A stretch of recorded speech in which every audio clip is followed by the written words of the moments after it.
Two, 1, 2, ready to go.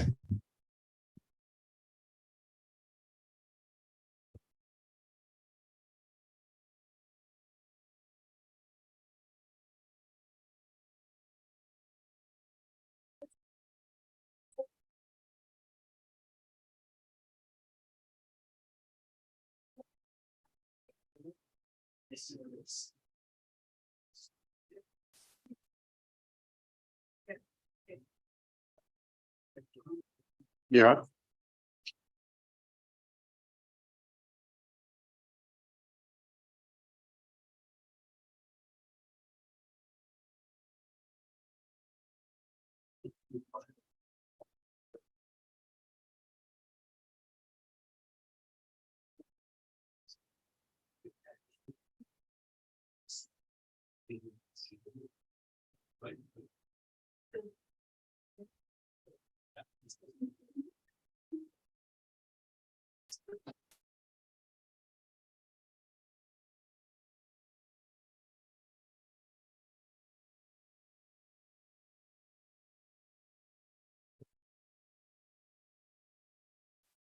Good evening, everyone. My name is Rob Gill. I'm the President of the Royal Society of Victoria. It's my great pleasure to welcome everyone to this year's the Society's Young Scientist Research Prizes competition for 2023. And we're really looking forward to what will be a very enjoyable and interesting and entertaining and valuable evening. Before we begin, we must acknowledge that all of us are located on the traditional lands of our continent's First Nations peoples. Here at the Royal Society's headquarters, we're coming to you from Naarm, the lands and waters of which metropolitan Melbourne has been established on, the country of the Wurundjeri and Boonwurrung peoples of the Kulin Nation. And I invite those of us joining us tonight on the YouTube live stream to acknowledge the traditional custodians of your own country and join me in paying respects to elders past and present, and likewise extend that respect to any Indigenous people who have joined us in our meeting tonight. I'd particularly like to welcome the many family, friends and PhD supervisors and others who have joined our members tonight to support the finalists in this year's competition. This is one of the highlights of the Royal Society's calendar and certainly something we look forward to each year with great anticipation. Have a great night ahead. Hearing from Victorian PhD graduates means we all get to learn about the latest research emerging from a range of different enterprises across our state's many research institutions. And as our 8 finalists were selected from a highly competitive field of 55 applicants, we have some truly high quality work to share with everyone this evening. Anyone who works or tries to work in research can tell you how intensely competitive and demanding the scientific profession is. There's a growing demand upon all scientists to not only conduct research, present and publish papers to peers within disciplinary clusters and networks, but also to demonstrate their skills as a science communicator to non-scientific audiences. We've just been having a chat downstairs about exactly that, about the need to communicate properly. And that includes governments and industries. We need to talk to everybody who might stand to benefit from the fruits of your research endeavours. I might add that the private and public sectors are increasingly the most viable graduate destinations for our highly skilled postdoctoral workers now. This challenge to communicate means mastering the esoteric language and taxonomic base of your discipline, while also developing the ability to make this refined knowledge both accessible and engaging to others through clear, engaging communication that both educates and persuades those who are unfamiliar with your discipline. So, whilst our finalists here tonight, due to the quality of their scientific work, they will also be assessed by our judges on the clarity of their presentations for scientists and non-scientists alike, including their ability to respond to questions from our judges. Did I tell you you're having questions? You're having questions. And if time allows, we might even have some questions from our audience. So on behalf of the Royal Society of Victoria, may I offer warm thanks to the many colleagues who are joining us as judges tonight as well. Many of them scattered through the room, through the theatre, many of whom are also our assessors in singling out our finalists from a very wide field. A quick but heartfelt acknowledgement then to Dr. Ellen Cottingham from the University of Melbourne, Dr. Amy Coetzee from Zoos Victoria, Dr. Catherine de Berg-Day from the Australian Bureau of Meteorology, Dr. Victor Perinicic from Q Control, Dr. Christopher Draper-Joyce from the Florey Institute of Neuroscience and Mental Health, Dr. Catriona Nguyen Robertson from Museums Victoria and the University of Melbourne, Professor Rachel Webster AO from the University of Melbourne, Dr. Jane Canestra from the Australian Radiation Protection and Nuclear Safety Agency, and Dr. William Birch AM from Museums Victoria, and Mr. Scott Rediex from the Royal Society of Victoria. I didn't notice anything after your name, Scott. You have to work on that. Okay. Thank you so much for dedicating all of your time and energy to this competition. And I should also mention one of our wonderful assessors, Dr. Rebecca McIntosh from the Phillip Island Nature Parks. Unfortunately, can't be with us tonight, but we thank her for her work tonight, for her work as an assessor. So we have 8 presentations to attend to tonight, so you'll need all to stay focused and concentrate. They're short, but they all certainly pack a punch and you'll need to concentrate. This year, we've selected the order of presentation by category in alphabetical order, followed by family name in reverse alphabetical order. I'm not sure why we do that, but I think it's so we look like we're fair and reasonable. Each presentation will be limited to 10 minutes, after which we'll have 5 minutes for a question and answer session with our panel of judges for each finalist. And we may have time for questions from the audience as well. Can I remind the judges that you have assessment materials, special sheets prepared by Mike as we go through for each contestant in the running sheet. And that's about all I need to say, I think, isn't it, Mike? Thank you all. We'll hopefully be concluding by about 8:10, in which case the judges will retire and do their thing. But now I think we need to begin with, excuse me whilst I refer to my running sheet, our first presentation from Ms. Ella Pouton from the University of Melbourne. The mechanism, and her lead supervisor on her work has been Associate Professor Luke Kelly. So thank you, Luke, for your great assistance. Ella's presentation, the mechanisms through which fires shape plant life cycles. Ella.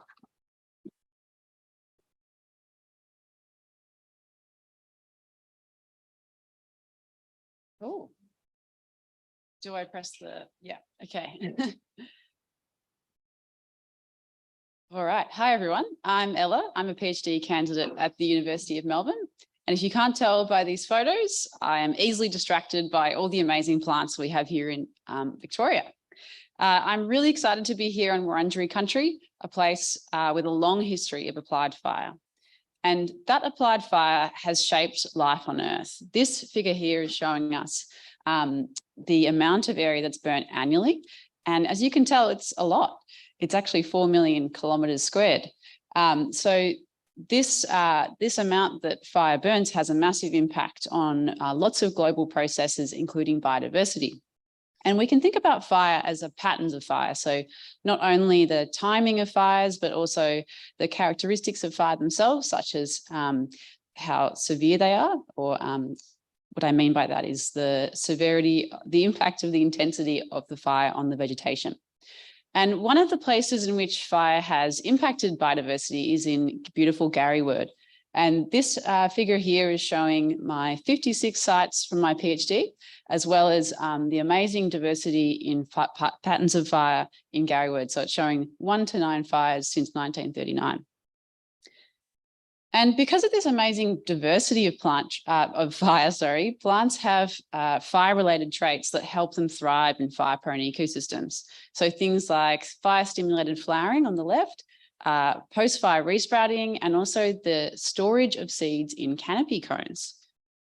But fire patterns are changing, and this is threatening biodiversity. So we've all seen the news in Hawaii and Greece and in Australia. These changing patterns of fire are impacting biodiversity in a bad way. So what we need to do, what we need to know is what kinds of fire, as in the timing of fire, and also what kinds of fire are going to support plant populations into the future. And also we need to be able to generalize these patterns to species across ecosystems and environments. So one way that we might be able to do this is by using those really awesome plant traits that I was talking to you about before. So for example, if a plant resprouts like these two species on the left, or if it takes a long time for a plant to mature like the Oyster Bay pine, or if they store their seeds in the canopy like all of these species, this might help understand this might contribute to the way that they can tolerate fire and which types of fire they can tolerate as well. So I wanted to figure this out. So I wanted to understand what patterns of fire support Victorian plants. And I had 4 questions to help me do this. So the first one was, how does the timing and type of fire influence mature plants? The second one was, does the timing of fires influence seeds in the canopy? Does the timing of fires influence seeds in the soil? And lastly, can we predict the influence of fire on species based on those traits that I was just talking about? So the reason I wanted to do these 4 questions was to understand how fire influence plants across their life cycle. So these 4 questions are getting at different stages of the plant life cycle and also different types of plants. So as we know, Australia has beautiful heath, and the heathly woodlands of Garrywards are no exception to that. So Garrywood is a great place to study plants, and my funders also thought the same thing. So I went out to Garrywood and I surveyed plants, counted the canopy cones, and sampled the soil. So that's actually sampling the seeds inside the soil as well. Oops, my video, I forgot to press my video. And then I also conducted laboratory and germination experiments. And yes, that is a Banksia kebab. I wouldn't recommend biting into it though. I observed, go back. And then after those laboratory experiments, I grew about 39,000 seedlings in a greenhouse trial. And they came up naturally from the soil seed bank. And we had amazing plants germinating from those soil seed banks, including, no, I've lost a slide. Oh, well, hopefully all the slides are in there. Okay, I've lost a slide somewhere, but imagine that there's a beautiful slide there about rare plants as well. So I observed rare plants that weren't in the above ground vegetation too. And then with that data, I built statistical models. So the beauty of this data is we can actually use statistical models to understand patterns. So here we have on the x-axis time since fire, and on the y-axis relative abundance, and the dot points are observed data. And we used regression modeling that helps us to understand non-linear patterns. So by fitting these models, we can see the highest and lowest points in relative abundance. And this was really cool, and we can use it to understand kind of responses to fire. And I did this for lots of different species. So how does the timing and type of fire influence plants? So to figure this out, I used proportion of mature plants at a site as the response variable. So that's on the y-axis, the vertical axis. And on the x-axis, we have time since fire from 0 to 15 years. So what I want you to take from this is that plants need time to mature to grow a seed bank. So if you have a look at the first couple of years post-fire, a lot of the plants are not mature. But when you get to 10 years post-fire, about 50% of them are mature. And this is really important because it tells us whether there's an available seed bank there for them to recruit after the next fire. And this was the same for both high severity and low severity fires. And second question, does the timing of fires influence seeds in the canopy? So as I shown with that first result, the canopy stored seeds need time to grow. But we found that once canopy seeds start growing, for some species, they then quickly decline as time since fire increases. So too long between fires can actually reduce the available seed bank. Now, this is a fairly weak relationship, but what I want you to see is that the number of cones per plant, which is on the y-axis there, is reducing as time since fire increases. And after 40 years, we actually don't observe any cones on these plants. So third question, what about in the soil seed bank? We found that frequent fire can also deplete the seed bank for some species. So this graph here is showing the ones as when we've observed a plant at a site, and the zeros is when we didn't observe that at the site. So what this model is doing is, I guess, showing you the probability of occurrence from 1 to 0 across the number of fires since 1939. So what I really want you to focus on is this space here. And as you can see, where there's a higher fire frequency, we don't actually observe these species in the seed bank. So this was the same for different kinds of species that share the same characteristics. So the more fire there is, the less of these species we can see. But this wasn't the case for other species with different kinds of traits. So this is the same kind of same kind of predictive variable, number of fires since 1939. But as you can see, they're having kind of divergent responses. So some are peaking in the middle and some are peaking as they go on. And this is dependent on those traits that I mentioned earlier. So that brings me to the next question. Can we predict the influence of fire based on these traits? So we found that, yes, it is possible to predict how species respond to fire. So these two figures are hypothesized or a priori predictions for how species might respond to time since fire. So how their abundance changes or their presence in the landscape. And the way that we developed these predictions was by using the characteristics such as their, if they resprout or not, or how long it takes for them to mature. And we said, okay, some of them are going to respond like this, some of them are going to respond something in a different way. And we had a bunch of different predictions like this.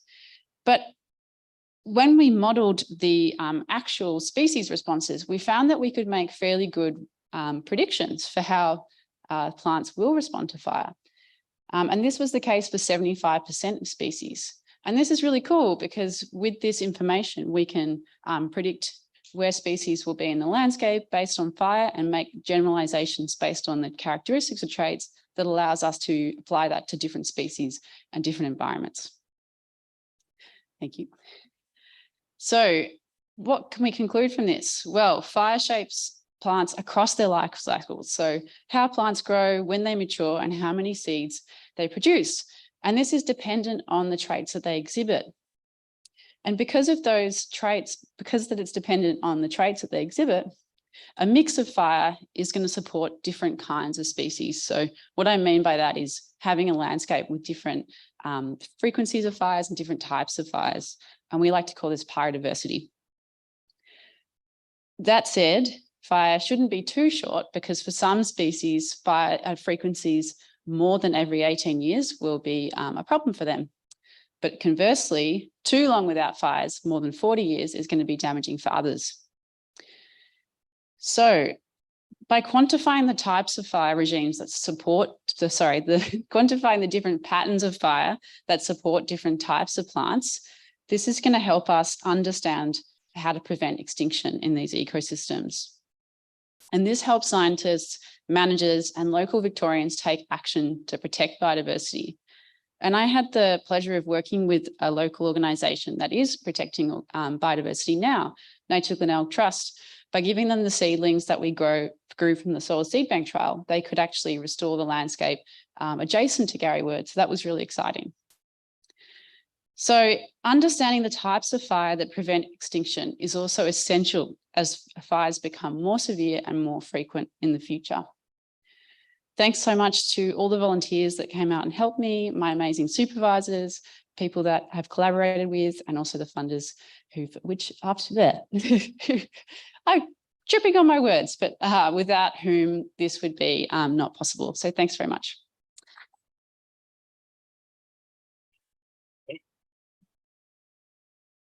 We have a big symposium on 26th and 27th of October on the future of our forests. You're coming? Good. So should everybody come. I think we're almost sold out, but come online. It should be really important that all of your stuff fits directly into what we're talking about. I should have mentioned also that Ella is one of 2 presentations in the biological non-human presentations tonight. We have 4 sections. So questions from our judges. Catriona. Lovely presentation, Ella. I'm just wondering, you did part of your research in the field and part in the lab.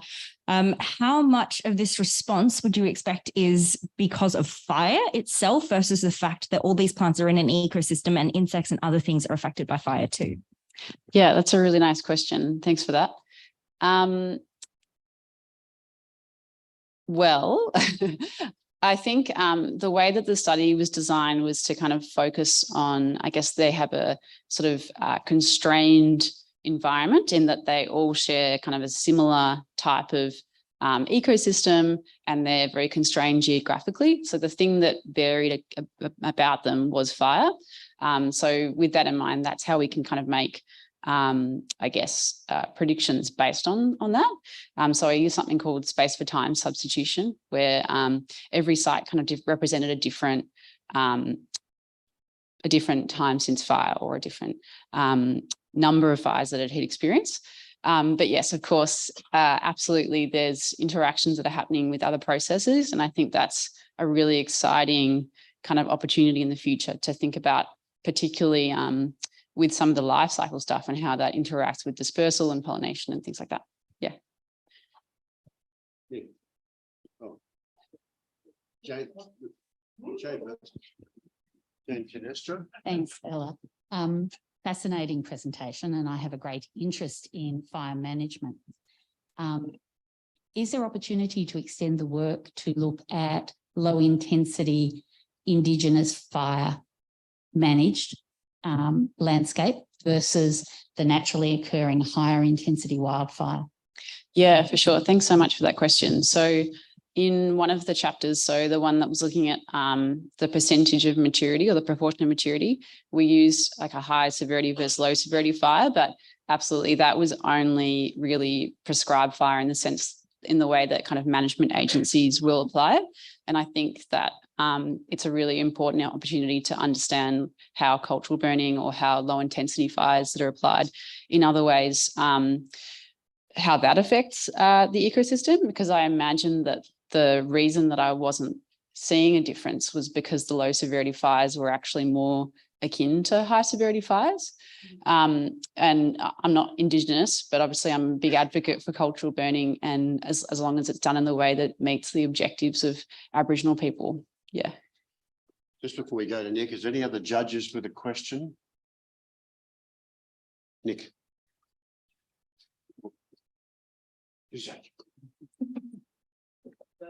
Especially good, thank you. Thank you. I lost a slide of photos somehow. Sad. Anyway, yeah.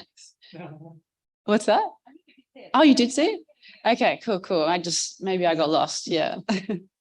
But presumably all the fires won't burn the plants you're studying, or do you pick the plants that have come into different areas of fire burning? I'm just wondering how you allow for those that mightn't be burnt every time. Would you mind asking the question one more time? Sorry. Well, each fire won't burn all the plants you're studying, possibly. As in a patch? No, the 4 different species, say. Oh, yep. So how do you allow for that variation, maybe? Yeah, so that's a really good question. So I guess the way that the study is designed is that it's sort of based on each site. So I measured every single species at each site, yeah, rather than targeting the species, yeah. Are we enough? That's time enough, Mike. Thank you. Ella, thank you very much. That was great. You. Thank you. Our second presentation in the biological non-human category is from Miss Sarah Mele. Where's Sarah? Hi, Sarah, come up. So Sarah's from Monash University. Her lead supervisor is Dr. Travis Johnson from La Trobe University, that's correct. And Sarah's presenting tonight on defining diets to treat amino acid metabolism disorders. Welcome. Thank you. All right. All right. Yep. So, hello, I'm Sarah. I'm from Monash University. And yep, my project is about defining diets to treat amino acid metabolism disorders. So what is the metabolism? So the metabolism is a little bit like a train network. It's a series of interconnected chemical reactions that have a beginning and a destination. And these chemical reactions modify the food that we eat into energy. And at each stop, the reactions are carried out by enzymes, the chemical catalysts of the body. But like the metabolism, like a train network, doesn't always run.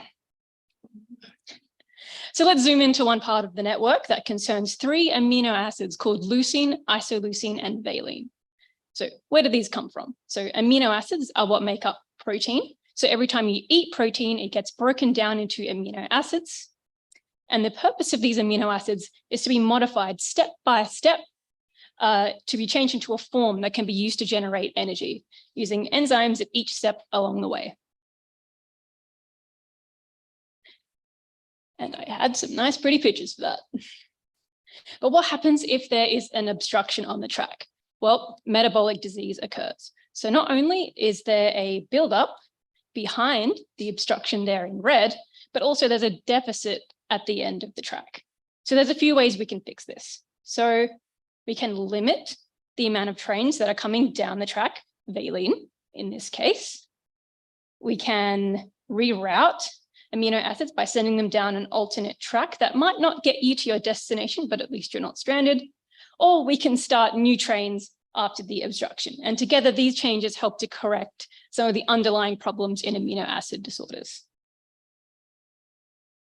So train analogies aside, these are serious debilitating diseases. Overall, amino acids occur in about 1 in 6,500 births. And you might have even heard of some of the more prevalent ones like phenylketonuria. And they often start during infancy. So infants suddenly start showing very general symptoms like weakness, dehydration, or lethargy. And this prolongs diagnosis time. And meanwhile, while the disease progresses, there is damage caused to the brain. So these disorders are they're caused by a loss of a single gene or enzyme, which means they can be screened for. And then once they're found and diagnosed, patients are routinely placed on dietary therapy to cut out all the natural protein in their diet and replace it with medical food substitutes. So this can be quite restrictive, but it is life-saving. And despite all this, many amino acid disorders still lack treatments. So that's what I'm here to talk about. I'm here to talk about 2 disorders in the valine pathway that currently lack treatments. And we'll start off with X1 deficiency. So what is X1 deficiency? It's a neurological disorder that's characterized by progressive loss of mental and movement abilities and often manifests very early in life, sometimes days after birth. And the underlying cause of this disease is currently not fully understood, so it's a good candidate for further study in model organisms. And our lab uses the humble fruit fly. Why flies, you might be thinking? Well, turns out 70% of disease-causing genes are actually conserved between flies and humans, along with some of the more fundamental genes and enzymes, kind of evolution's way of saying don't fix what isn't broken. Flies have brains, they have hearts, they have stomachs, liver, insulin, so lots of similar systems, and they have a very short life cycle. They go from an egg to a larval stage, followed by pupariation. It's like a cocoon until they emerge and reach adulthood in under 2 weeks. It's very helpful. So what does X1 deficiency look like in flies? So to do this, we made and used flies that have lost both copies of the X1 gene, as it's a recessive disease. And we want to know, first of all, do they live? So a good and simple measure of viability is asking whether flies successfully pupariate, whether they emerge into that adult fly. It's kind of like a big check mark for development. And I found that no, they do not make it to pupariation and live only long enough. Sorry, they die during larval development. So when does this occur? So I recorded their survival and saw that about half of the flies, all these larvae, live for about 6 to 7 days. So what I want to know now is, can I improve this with making changes to the diet? So the first thing I tried was valine restriction. So this is something that has been trialed in the clinic a handful of times, but it's had kind of inconsistent outcomes. So here I made 5 different diets, each with a different amount of valine, and I measured survival again. And this time flies, X1 deficient flies on diets containing 0%, 25 or 50% had a significantly improved survival time. It wasn't enough to help them become adult flies, but it was a nudge in the right direction. So what we've learned from this is basically that restriction alone might not be enough to treat this particular disease. So jumping ahead to Hib deficiency, as I'll call it for short, they have very long chemical enzyme names. So in humans, Hib deficiency and X1 deficiency are fairly similar conditions that have a lot of overlap in their collection of symptoms, suggesting that they might have some similar disease mechanisms, and they are side by side in that pathway after all.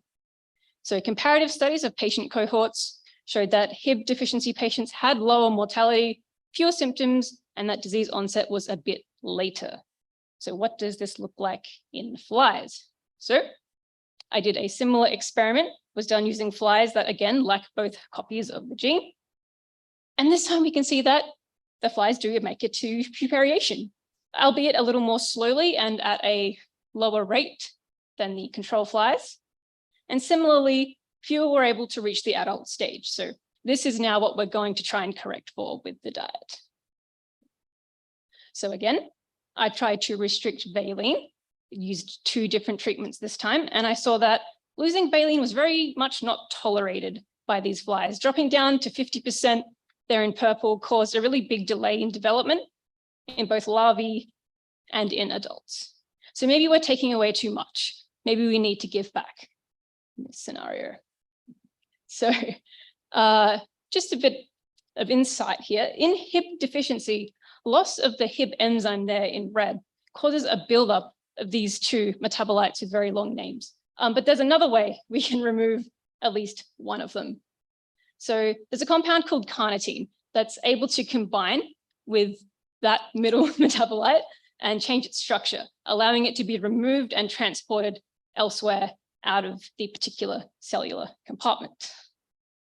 So I added carnitine to the diet in increasing concentrations to get a sense of what might happen. And we can see that looking at that green line there up the top, the lowest concentration of carnitine was actually able to confer an increase in the number of total pupae. And so that potentially that rerouting mechanism might be making a difference there. But as it goes with science, things aren't always consistent. So I didn't observe the same effect in adult flies, but hey, it's something. So just bringing it all together, this kind of thing hasn't fully been done before. By establishing like full animal model systems for these 2 particular diseases, there are kind of cell models, but you don't capture the full animal system. And mice models haven't been specifically created or made for these 2 diseases. So now that I have these fly models established, the groundwork has kind of been done, and we can really go ahead with like large scale diet and drug screens using these models. So I was able to show that these model systems do respond to changes in the diet, and by using this special synthetic diet that has been recently developed for flies. And I tried treatments that were either trialed in the clinic or suggested by researchers, just the kind of things that are too experimental to test without an animal system. So this is all to learn more about these diseases and bring us closer to finding treatments for individuals with X1 or Hib deficiency. Thank you.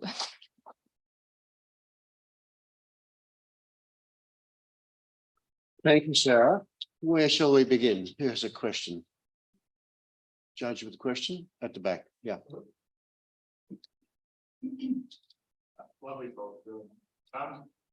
We hear carnitine stuff. There was the lowest concentration was doing something. Are you surprised by that? And do you think maybe you've got a bell-shaped response to that experiment is in progress.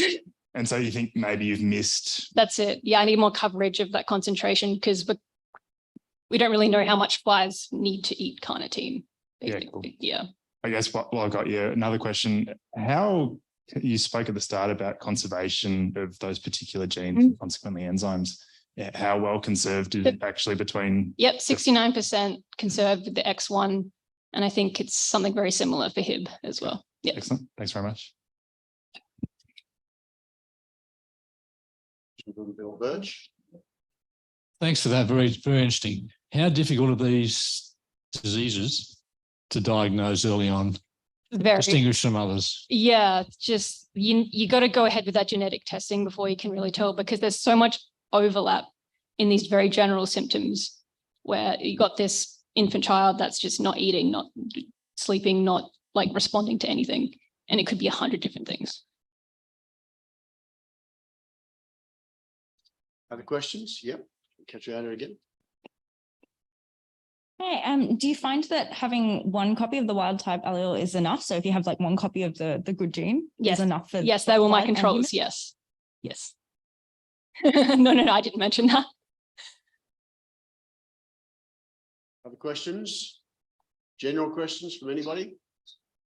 Rob Day. Thanks, Rob. Yeah, I was wondering whether infants with these diseases would have some different excretory products in their urine than normal. Yeah, that's one of so those kind of biochemical markers, they help with diagnosis as well. Yeah, so X1 deficiency, for example, there's a few things that will routinely come up in like urine and blood panels. Yeah. All clear? Oh, Jane. Come on, Scott. Almost move got around.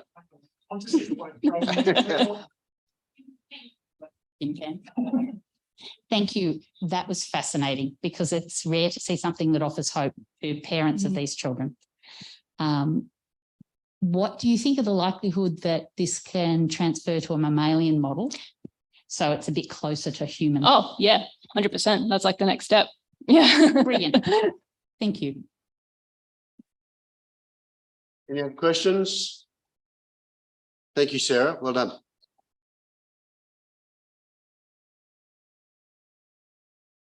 We now move on to two presentations in the Biomedical and Health Sciences section.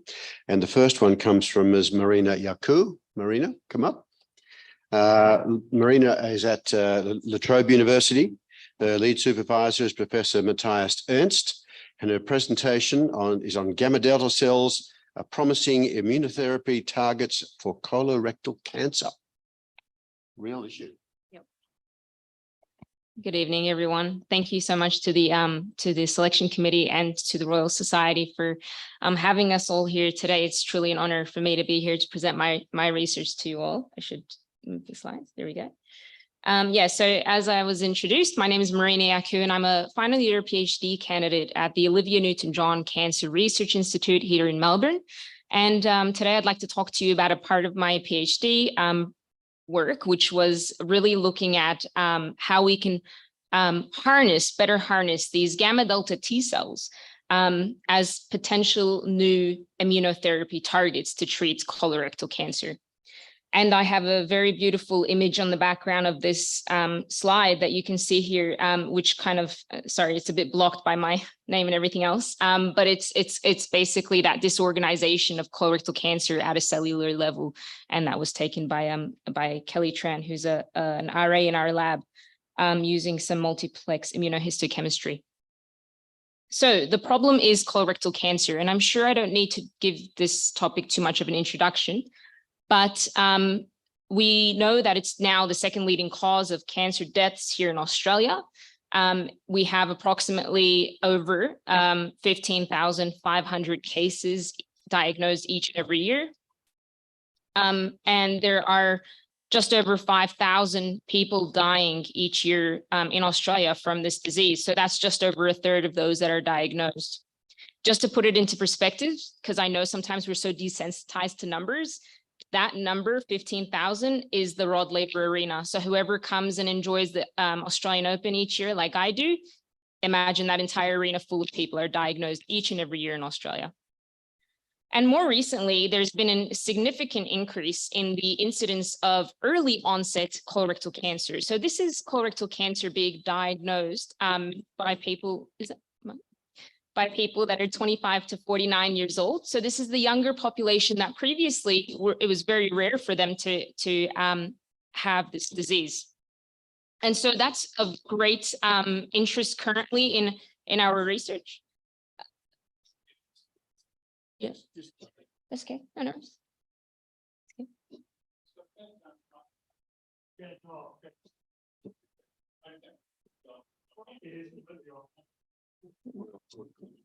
I feel like moving it.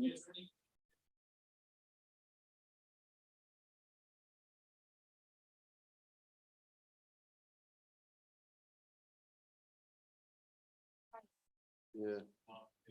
Oh, yeah. Okay. Yep. Thank you, whoever that was.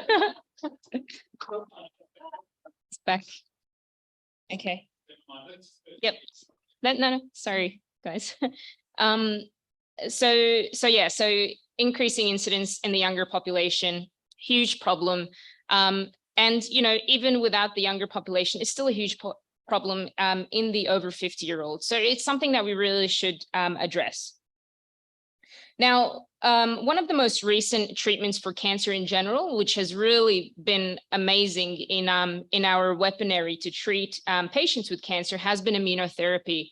And unfortunately, so immunotherapy is a way, it's a treatment that's given to cancer patients where basically your immune system is just tickled enough to just switch on again and say, hey, look, you've got cancer, please kill that cancer. But unfortunately, in the case of colorectal cancer, we have patients that respond, but we have a significant amount of patients that don't respond. In fact, less than 10% of colorectal cancer patients actually respond to these treatments. So these are the more safer, more nicer treatments that are kind of available on the market for cancer patients, and yet they're not as useful for this cancer type. And on top of that, a significant amount of those patients that actually do respond, they experience significant off-target side effects. So these are side effects whereby their immune cells begin to attack even the healthy cells. And so then they start to feel, they get neuropathy or gut issues, for example. So quite a nasty sort of response to these treatments. And this really creates an urgency, I suppose, to develop new targets that are really specific for colorectal cancer, because I think now we're heading into a research, era where we've realized that not every tissue in the body is the same, and we can't treat it in the same way. And that's particularly important for cancer. So just to give a recap of immunotherapy here. So as I mentioned, immunotherapy, it kind of tickles our immune system, but the particular immune cells that I'm talking about are these T cells. And I'm sure we've heard a lot about them recently during COVID and everything. So your T cells are the ones that are really the action sort of immune cells that are ready to go. They'll kill anything that comes in their way, but sometimes they fail. And that's when immunotherapy comes in. And what you can see is that by giving them a little bit of a tickle, they get activated and they produce these killing properties called granzymes, where they're able to attack their target, which in this case is cancer. What I'm really interested in, though, is that, so these cells, these T cells, are your conventional T cells. I've always had a little knack for the unconventional, and I'm really interested in our unconventional T cells. So these are your T cells that not many people know about. They've only really recently been discovered in the last 100 years or so. And these T cells are unconventional because they don't use the same pathway to kill their target, sorry. So they don't need to be primed or made aware of what their target is. They can do it on their own. And so to me, I like to call them they're like the Rolls Royce of our immune system, because they're quite rare, unique, and they're very strong killers. And so when we look at where these T cells are present in the human body, when we look in blood, which is where the majority of our conventional T cells that are the current targets of immunotherapy, gamma delta T cells actually make up only about 1 to 5% in our blood. And so not very many, right? In fact, where they're the most abundant and where they're very much enriched is actually at our barrier surfaces of our body, for example, our gastrointestinal tract. And so within our gastrointestinal tract, they make up between 30 to 40% of our immune cells. And they're predominantly found, as I mentioned, at these barrier surfaces. And so they really act like the guards of our barriers. And in this example here, they act like the guards of our gut lining. They protect the host from any invading pathogens. They can sense, changes in our diet and nutrients, and can protect our epithelial barrier. So that wall that really keeps that, the outside out and the inside in. And they're, as I mentioned earlier, they're ready to go and kill anything that comes in their way. And so naturally, we ask the question, well, if they're present in this environment, and this is the place where these cancers that I'm interested in, so colorectal cancer occurs, so what's their role then in colorectal cancer? What's the role? So what we did was we looked firstly in some human patient tumor biopsies. So these are from our collaborators at the Austin Hospital. And basically, these are stage 3 colorectal cancer patients. And just to explain this, this graph for you a little bit. So the blue line represents where we see, a little bit the opposite. So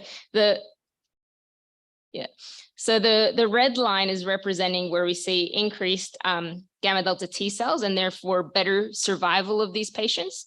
And then the blue line represents the decreased gamma delta T cells and therefore reduced or poor survival of patients. So this is how many gamma delta T cells we were able to count in tumors of these patients. And then we were able to track them for that many days and see that the increased number of gamma delta T cells present in a tumor meant that that patient was better off moving forward. And these are treatment naive, so people that are not on treatment. This was when they first were diagnosed.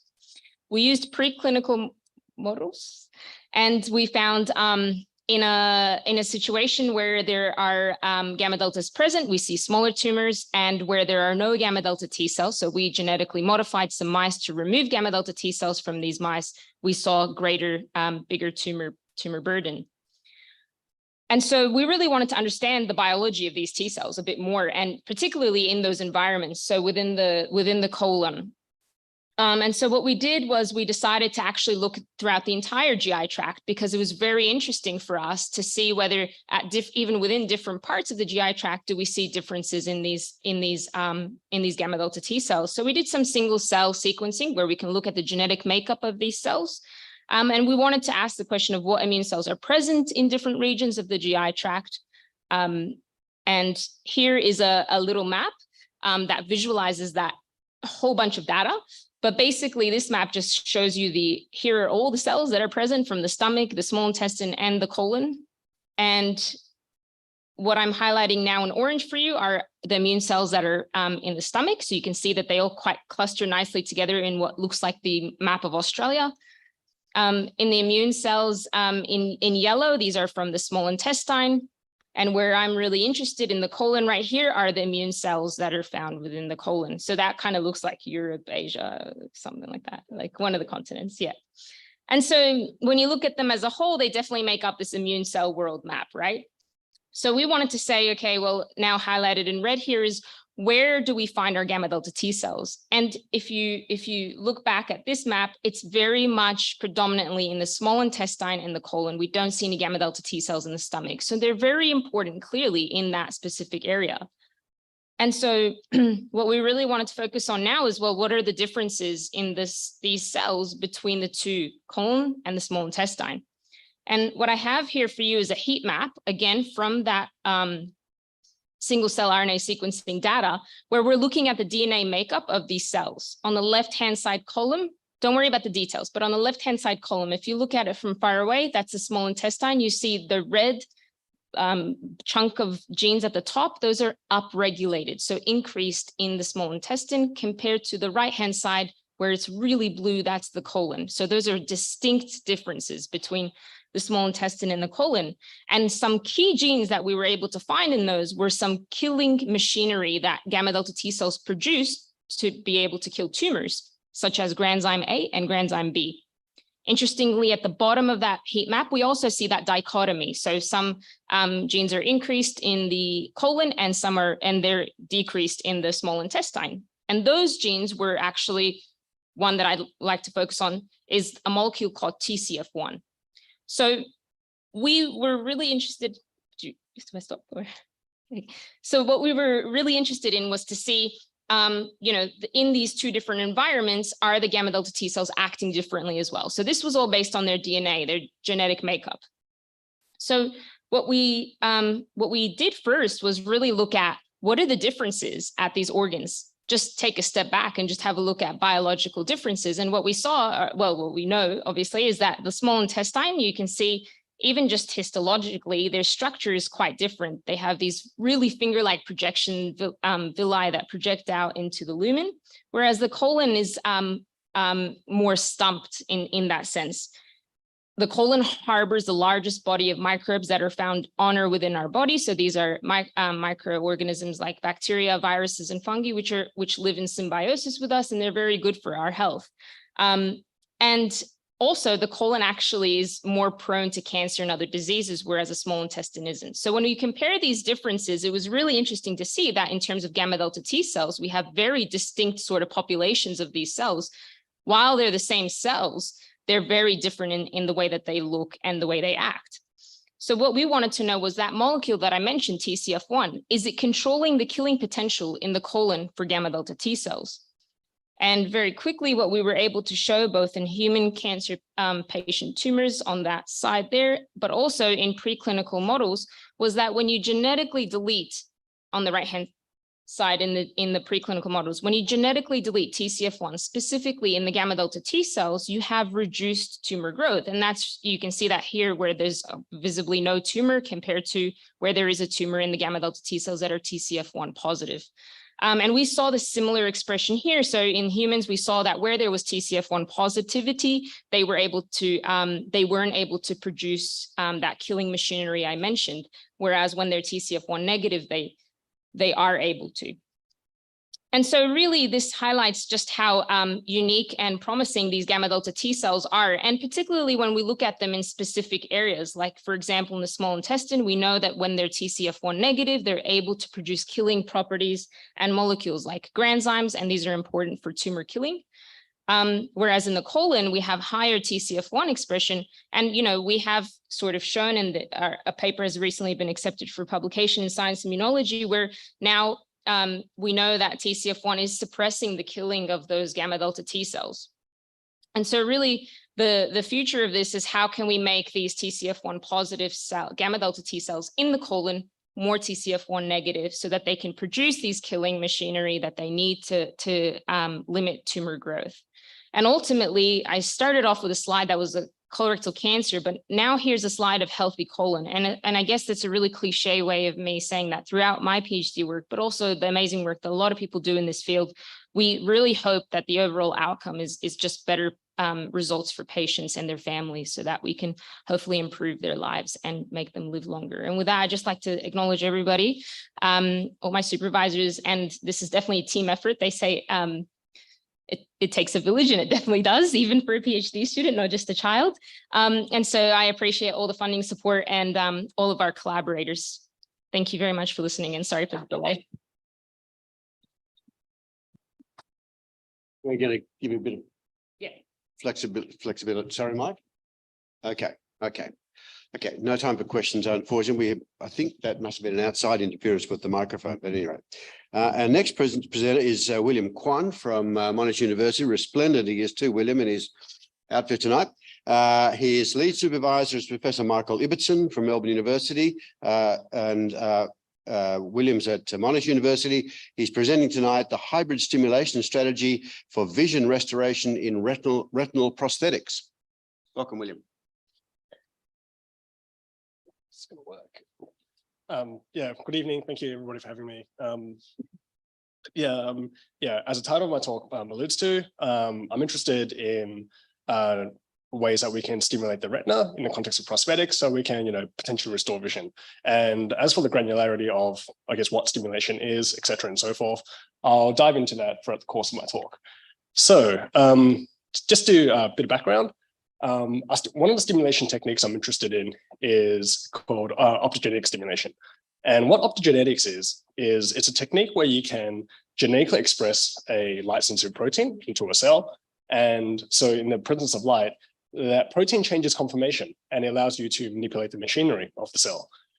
So if I were to use an example of an optogenetic construct called channel rhodopsin, what channel rhodopsin is, it's a synthetic sodium channel which opens in the presence. So in the presence of light, the channel opens, sodium moves in. And we typically want to express channel rhodopsin on neurons, and increase of internal sodium activates neuron. And the net result is that you can actually have, you can turn neurons on just with the application of blue light. And this this technique has been around for over a decade now, and it's been tremendously useful to allow us to understand different, the function of different brain areas, because, in essence, you can turn on a brain area, observe a change in behavior, and you can, correlate behavior of the brain area. But more recently, people have actually started to use optogenetics for therapeutic applications. So an example is researchers being able to directly stimulate the cochlea to restore hearing. They've been able to, in a non-human primate, stimulate the primary motor cortex to elicit arm movement, which has great applications for like limb prosthetics. And more recently in the clinic, we've in a blind patient, they've optogenetically stimulated the retina, and they've been able to partially restore vision. And that's where the interests of my PhD lies, where I want to hone in on optogenetic stimulation and hopefully go beyond just partial restoration of vision. So with that, I'll give you a bit of background on retinal biology. So the way we see is that light enters our eye, and it stimulates a population of cells called photoreceptors. From photoreceptors, we transmit information to bipolar cells, from bipolar cells to retinal ganglion cells. And from here, information is transmitted to your brain, and that's how we perceive our visual environment. Unfortunately, there are some diseases where our photoreceptors degenerate. Examples are like macular degeneration or retinitis pigmentosa. And what happens is that because we break this circuit, the result is visual impairment. But what if sorry, I'll go back one. Theoretically, what can happen is in these disease states, if we were to directly stimulate the ganglion cell population, which is often spared despite photoreceptor loss, we should be able to potentially restore vision. And that's exactly how retinal prosthetics work. So blind patients wear like these goggles with a camera. The camera works as a surrogate for your photoreceptors, and then a implant is placed in the back of the retina, and the camera communicates to this implant via a specialized computer, and it directly electrically stimulates this ganglion cell population. And that's how vision can be restored. And this is all, this is already clinically available. It's already, it's actually quite remarkable. But to be a downer, unfortunately, in the best clinical case, the highest level of visual acuity that they've been able to restore is 2400. The threshold for legal blindness is 2200. So in lay terms, what that means is, if you've ever had an eye test, that top row is 2200. So in the best case scenario with retinal prosthetics, we haven't been able to, restore visual acuity to that level. So suffice to say, there's still a considerable amount of research that needs to be done. But one of the reasons why it's been quite hard to achieve a high level of visual acuity is the method of stimulation itself, like I alluded to before, the electrical stimulation to the ganglion cell layer. One of the disadvantages of electrical stimulation is that electricity has a tendency to spread. What happens is that you have off-target activation, and when you have this overly broad stimulation and recruiting too many neurons, that's actually what's contributing to the poor visual acuity. And this is where optogenetics can be very useful, because with optogenetics, we use light to stimulate neurons. Light doesn't spread the way electricity does. And so that already gives us a high level of spatial control. And on top of that, there's also some genetic tools where you can get certain neurons to express your optogenetic construct. So you have a higher level of spatial control from both the level of stimulation as well as the level of the neuron. And because of these qualities, we, for my PhD, we wanted to, delve into this further. Is this a viable way to restore vision, in photoreceptor disease disease models? So to do that, we need a model. We have a mouse line where channel rhodopsin is expressed in the retina, and it looks a little bit like this. The channel rhodopsin also has a fluorescent reporter, so I can see under the microscope. And then I use this technique called patch clamp, which allows me to record directly from an individual retinal ganglion cell. I can stimulate it with light and record the individual response. I can record the response properties. So I've just spent like the past few minutes talking up how good optogenetics is, and of course there's always like a disadvantage, and that disadvantage is that it's got poor temporal resolution, and that's best evidenced by this plot here. So this little blue part here is just me stimulating a retinal ganglion cell. You can see from the onset of stimulus, the response is quite robust, but then this decays quite drastically over time. So again, we have to go back to the drawing board. We still wanted a stimulation technique to be driven by optogenetics, because our issue is in a poor visual acuity. We need to improve our spatial resolution. But electrical stimulation isn't inherently bad.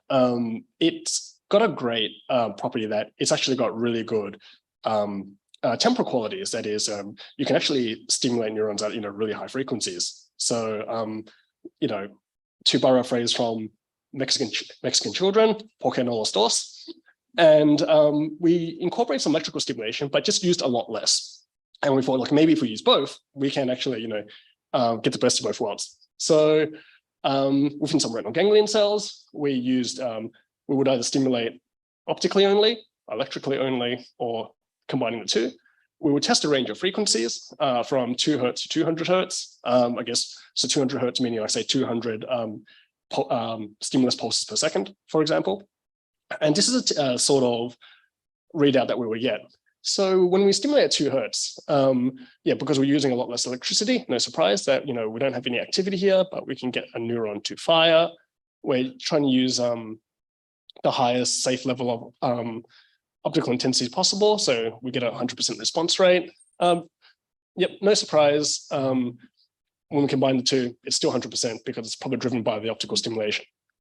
But as we start going up, in frequencies, the benefits of combining the two is quite pronounced. So again, this is electrical only, optical only, and the hybrid.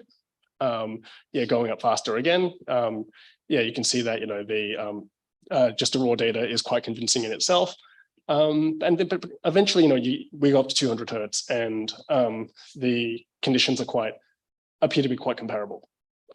And when I quantified that, across many cells and many recordings, and that's actually exactly what we see. We see hybrid stimulation improves the temporal resolution compared to both electrical and optical at our free test frequencies, 20 and 50 Hertz, but we didn't get a significant increase in at 200 Hertz.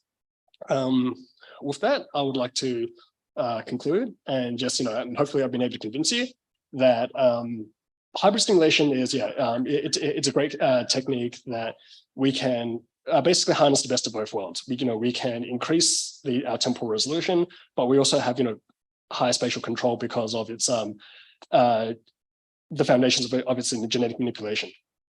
And we didn't just increase the temporal resolution in just optogenetics, but also we improved on electrical stimulation as well. And lastly, I don't want people to think that this is just maybe like a retinal prosthetic bionic eye sort of application. In the future, anything that involves sort of like brain-computer interface, whether it's robotic limbs or say sort of spinal cord injuries, all neurons will fire intrinsically at rates beyond 100 Hertz. So it's something that we just need to work towards. So with that, I just want to thank everyone for supporting me during my PhD. I hail from 2 labs. There's so many people to name, but thank you so much.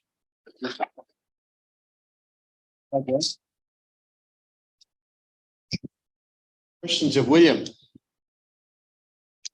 Catriona has one, Scott. Hey, this could be a very basic question, or like going back to the basics, but with optogenic stimulation, the fact is that like with the retina, you're thinking about light and everything like that. That is kind of what you want to be seeing, I guess. Whereas like with other things that you were mentioning, like bionics and cochlea, it's not light, that's the actual signal. So is there any chance that there'd be interference with the signals coming in from the light that we want to be going into the eyes? Yeah. So, yeah, I didn't want to get into the details of it, just to confuse it all. But with the genetically engineered opsins, which they use for these sort of therapeutics, we can engineer them to be stimulated by very specific wavelengths. So, it wouldn't just be stimulated from just like, say, broad white light. So what, I guess to maybe give you a bit more of a scientific answer, the interest is to move opsins to be stimulated in as long wavelength as possible, like far red, because it actually it's less harmful to the tissue, you get less phototoxicity, but also because it's away from the physical spectrum, so most of the visible spectrum, so that you have more specificity in the activation. Again, you can engineer these things, to require, I guess, a certain intensity in order to activate, so that it wouldn't just, you wouldn't just have like an aberrant firing as well. So, using the clinical example, I mentioned this literature at the very start. There's in that clinical study, the patient wears these goggles, and it's fairly bright laser that goes into the retina in order to restore the vision. It wouldn't just be ambient light.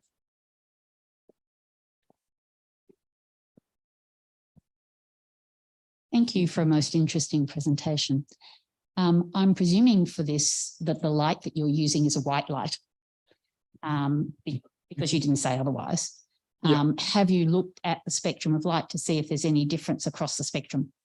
Okay, sorry to go into details. Because I'm using channel rhodopsin as my construct, that's actually activated by blue light. And one of my negative controls is to shine light in different frequencies, to see whether I get an activation. And the answer is no.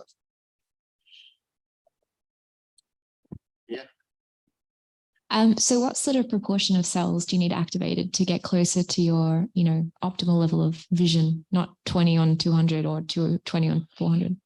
Yeah, that's an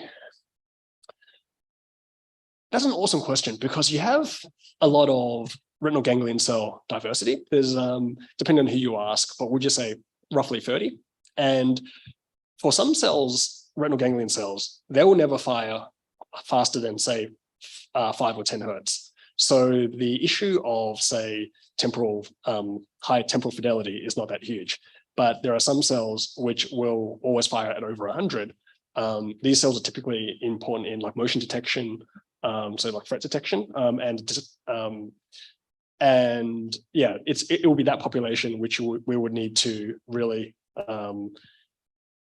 increase the temporal resolution. So those types of cells, I think in the human, they've already characterized them. I want to say that, sorry, I should know this on the top of my head. That's okay. It's a pretty prominent proportion. So yeah, which is why this is a very important issue that we need to address.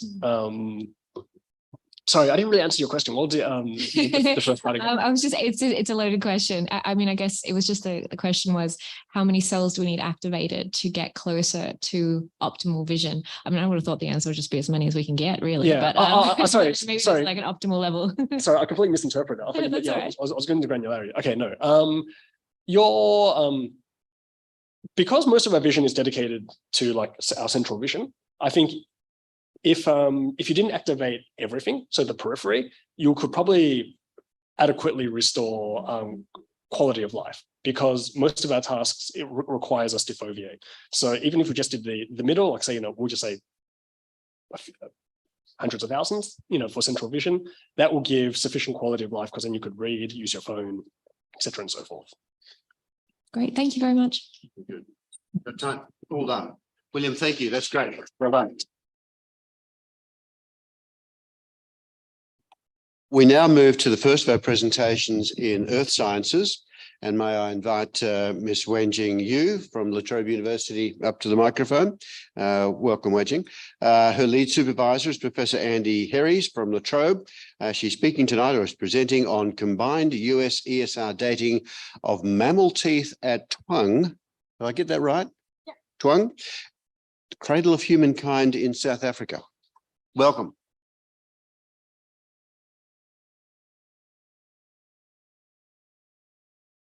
Good evening, everyone. Thank you to coming here to listen to my talk today.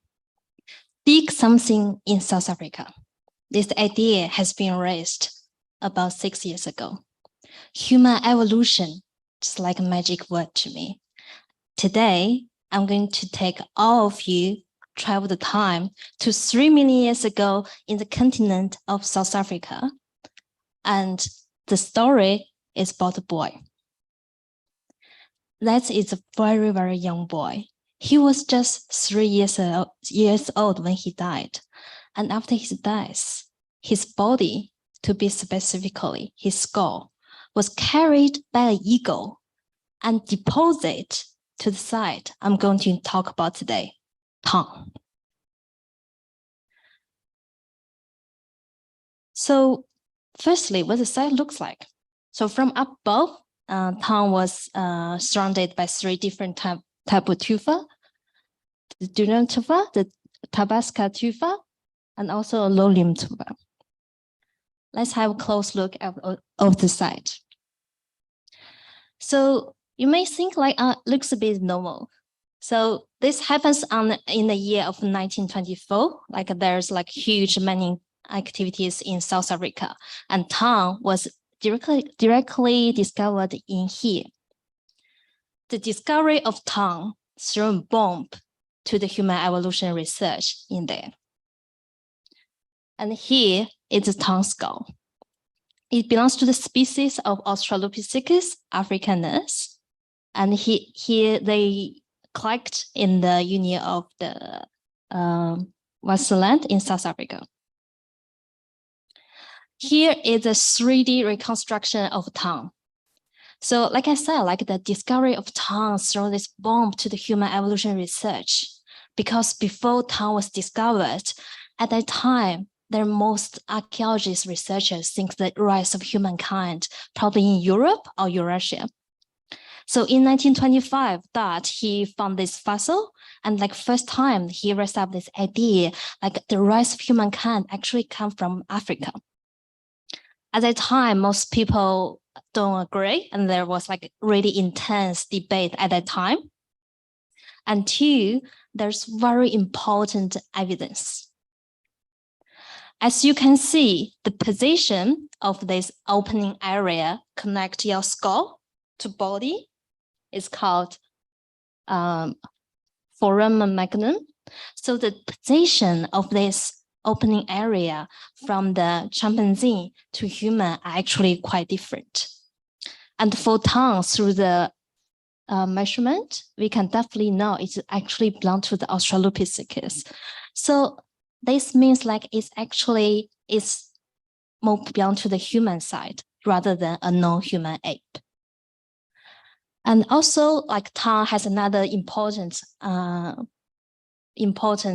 finding is like it's also one of those earliest fossils we've ever discovered. We're talking about here, you may like, if it's so important, why have I never heard about it? Because it came a little bit late.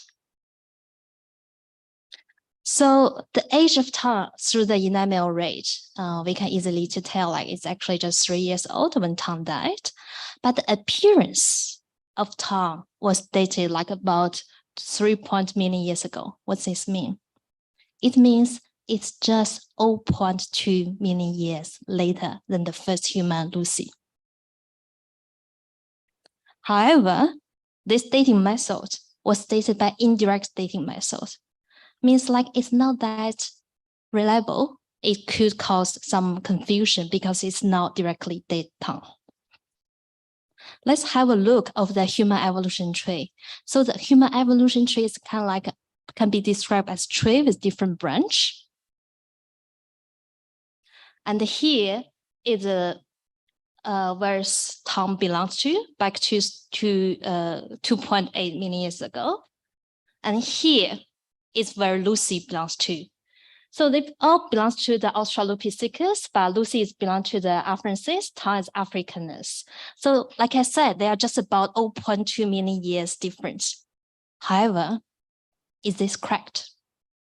At first, when I start to learn about this project, I find it's really interesting. What if the species Tom represents are actually appeared earlier than Lucy? What if the species Tom represents are the first human? To answer this question, we need to know the time, and my research is about the time. So in human history, we're always interested in measuring times. We use different methods to measuring the times. We use the burning candles, we use the sundials, we use water clocks. Is there any special clock in archaeology we can use to measure the million years old fossil teeth? We do. The clock name is ESR dating. So this is a method I use to measure the fossil teeth. So I use this method because firstly, it has a wide dating range, come back to million years ago. And secondly, we have a lot of teeth. So ESR dating itself is really complicated, but what's important here is it is a directly dating method. And what I did is to collect sample in South Africa and did lab work in Australia. And here's like when a tooth is buried, it's actually started to accumulate a radioactivity in the tooth. And then here's where's the teeth sample located. So first time in history, we can actually date the teeth from the tongue. I didn't date the teeth from tongue directly because according to South African law, the skull has to be seen in South Africa and touched. So instead, I did some of the mammal teeth buried the same layers of tongue and they represent the same age. So here's at the top is a D26 is a baboon teeth. The D41 is also the baboon teeth, and D39 is unidentified species. D-pile is a tooth from the core, and D45 is also baboon tooth. So for doing my research, the first thing I need to do is to cut the tooth into half. Half will go to the total dose calculation, here mentioned DE, through lab measurement to analyze its tooth in 3 different directions. And the half will go to use series analysis to measure the radioactivities in the tooth itself and surroundings. And here is a photo of when we measuring the uranium isotopes in the teeth. We use a laser to ablate the surface of the tooth to get the U-series data. And here is to use the different models to model the data. Here's a photo of when we went to South Africa to measure the environmental dose. And through those cutting teeth, boiling teeth, measuring teeth, modeling teeth, and at the end, I finally got the results. So the results should suggest the age of these teeth, these mammal teeth, either from 2.8 million, and the second model suggests like they are actually 3.6 to 3.3 million. What's these results mean? Let's back to this human evolution tree. So here is where the Tom belonged. Here is where Lucy belonged. If the first model were correct, then Lucy still appeared earlier than Tom. But if the second model were correct, that will prove Tom actually appeared earlier than Lucy. So from my research, I can't quite tell which model is more correct. And I had to respect the choice of research. They have these 2 possibilities. And this again to show us the evolution of human is like this huge jigsaw puzzle. and we only got a few pieces. And my research today, my research about this very, very young boy showed just opened the possibility to the human evolution. And it makes us to rethink that question. Where do we come from? And when? Which moment in the 4.5 billion year Earth history do we come from? Thank you.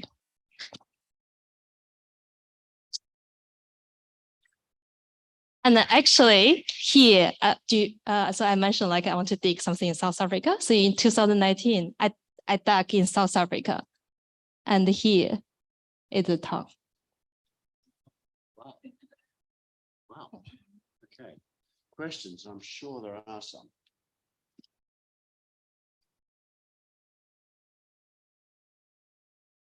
You've flummoxed everybody. Jane.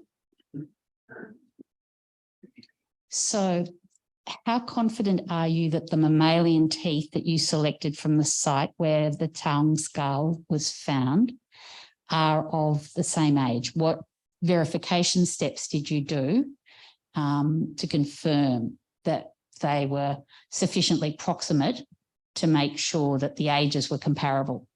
So in archaeology, we have this law of principles, like if they buried in the same layer, they are assumed to be the same age. This not be 100% precise. However, like if in a million years times, we need to know the opsimum type, they definitely come from the same age. But the problem is, as I mentioned, like actually Tangsai is surrounded by 3 different types tufa. That makes things more complicated. That's why my model gave me 2 different results. And that's also like on tongue. Actually, this year is 100 years after the discovery of tongue, but we know so little about tongue. That's because like it has complicated geological background, and then when try to obtain an age, and then it gives you complicated results. But I think it's still really important just to test the teeth, trying to find out what behind it. Thank you. Bill? Another very interesting talk. You mentioned that you've got tufa layers, which are volcanic eruption derived. Are there any minerals in those tufa layers that you could date in other methods? So that's the case in East Africa. That's why we are really sure about Lucy. Like the appearance of Lucy is definitely 3.2 million years ago. But in South Africa, so they have this tufa, but tufa not directly involved with this layer.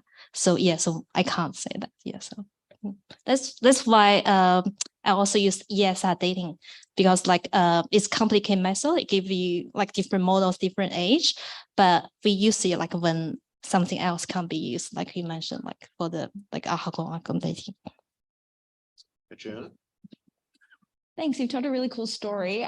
This could potentially be another PhD student's problem, but how would you determine which of the 2 models are more correct? So this is always so because ESR measuring actually the radioactivity incorporated into the teeth. That's why I can't tell which model is more correct. So when the computer gave you these 2 models, one assumed like early uptake of uranium, another one assumed early to late uptake of uranium. It could happen to anything amongst remaining years. So like, so the only way to do is like to more research to do on this side, like what's their age to see, and then like when we have multiple dating methods to confirm. It's like 3 minutes, 3.6 minutes. That's the time we know the age. Yeah. Yes.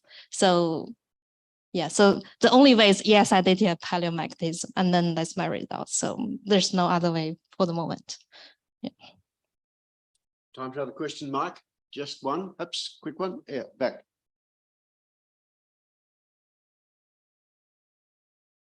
Thank you. That was a really awesome talk. Thank you very much.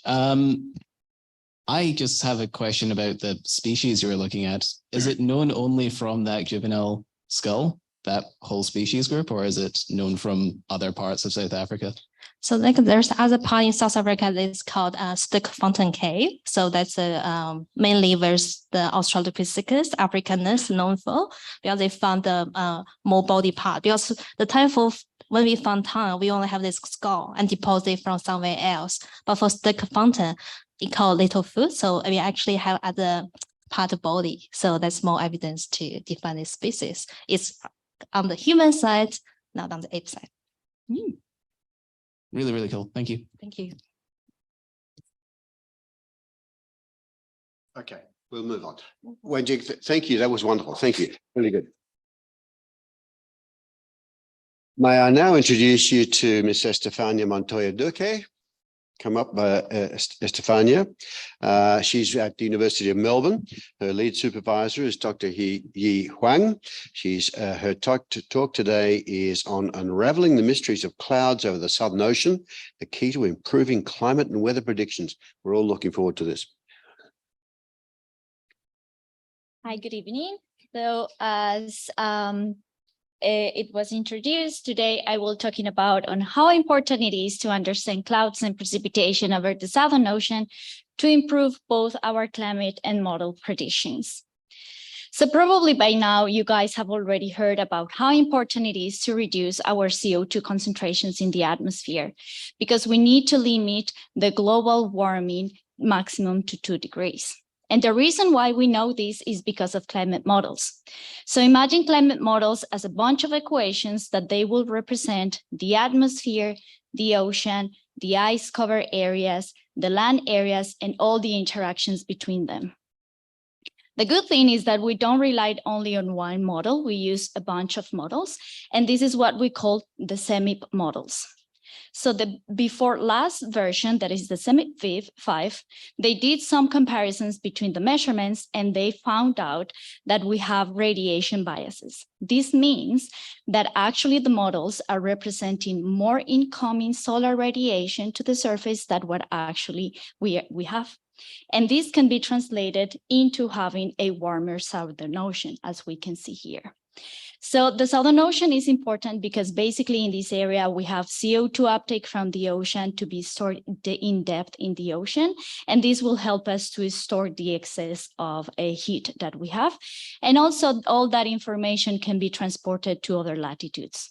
But you guys might be wondering how something that is so far south can be affect an area, for example, in the Northern Hemisphere. And this happened by something called the conveyor belt. So basically the conveyor belt is a bunch of currents both at the surface and in depth that are interconnecting, allowing us to have all the information that happens in one area affecting other latitudes. And in case you don't believe me fully of this, roughly 20 years ago, there was this movie called The Day After Tomorrow, where basically they were representing what would happen in New York if the conveyor belt would fully stop. But maybe you are also wondering how this will affect Australia. Well, actually, also the Southern Ocean will affect the weather here. If you guys watch the news and like watching all the weather forecasts presented in the news, sometimes you will see that when Melbourne gets a little bit colder is because it gets some cold air masses coming from Antarctica. So now we see that we can be affected both locally and internationally, but what happens in the Southern Ocean. So the scientific community has been really interested into trying to find out why we're getting a warmer Southern Ocean in the models. And the reason is because of the cloud representation. So we have so many different types of clouds out there, and it's really difficult to represent each of them. So in the latest generation of climate models, the scientific community took really great efforts into improving better these clouds, but still low-level clouds have a little bit of issues. We also found that in the Southern Ocean, there are no comprehensive studies of those cloud and precipitation processes upon weather patterns. So again, when you go and watch the news and see the weather forecast, you might see a picture like what I'm showing here, when you'll see different precipitation patterns showing different features, where, for example, we'll get this precipitation in form of a band that is called a front, and that front can come from cold air masses or from warm air masses, and also different precipitation processes happening before and after the front. Also, sometimes you will hear about in the news something called low pressure system, high pressure systems that are represented with this L and H, and they will also have different precipitations associated with the low pressures or a little bit more clear skies with the high pressures. So what I did in my research was to analyze all of these conditions and how clouds could be represented, or which characteristics we could find upon these weather patterns. So for that, I took a rich set of data sets. This plot is summarizing all the type of information that we can get from the atmosphere. And the ones that I use more specifically are all of these. So I took field campaigns, both aircraft-based and ship-based.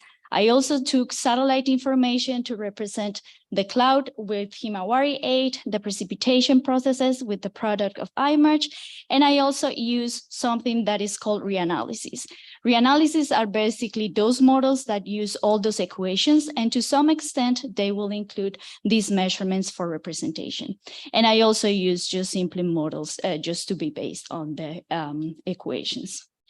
So there was a previous student that what he did was take all that sounding information from those field campaigns to analyze what common characteristics we can find on the soundings. In case you have never heard about what a sounding is, that I'm showing here, is basically an air balloon that is launched, and among other variables, it will measure the temperature. So for the rest of the presentation, you will sometimes hear me saying that the temperature profile will be the thermodynamic structure. And one of the advantages by using these soundings is that we can get like the profile of the temperature with altitude, and this can be translated into clouds. So then we can know where the clouds are located and even how deep they are. So what this student did was take all those soundings and group them by common characteristics coming with these 7 conditions, where basically they are representing those conditions that I was talking earlier with the different features that we have. And as a plus, as opposed with traditional methods, they were also representing the high latitudes. Don't worry too much about the names, the technical parts, or the nomenclature. Just keep in mind that each of these numbers will represent a different feature like what I was showing here earlier. So what I did in my research was to go and take the radar information that was on board the ship's measurements.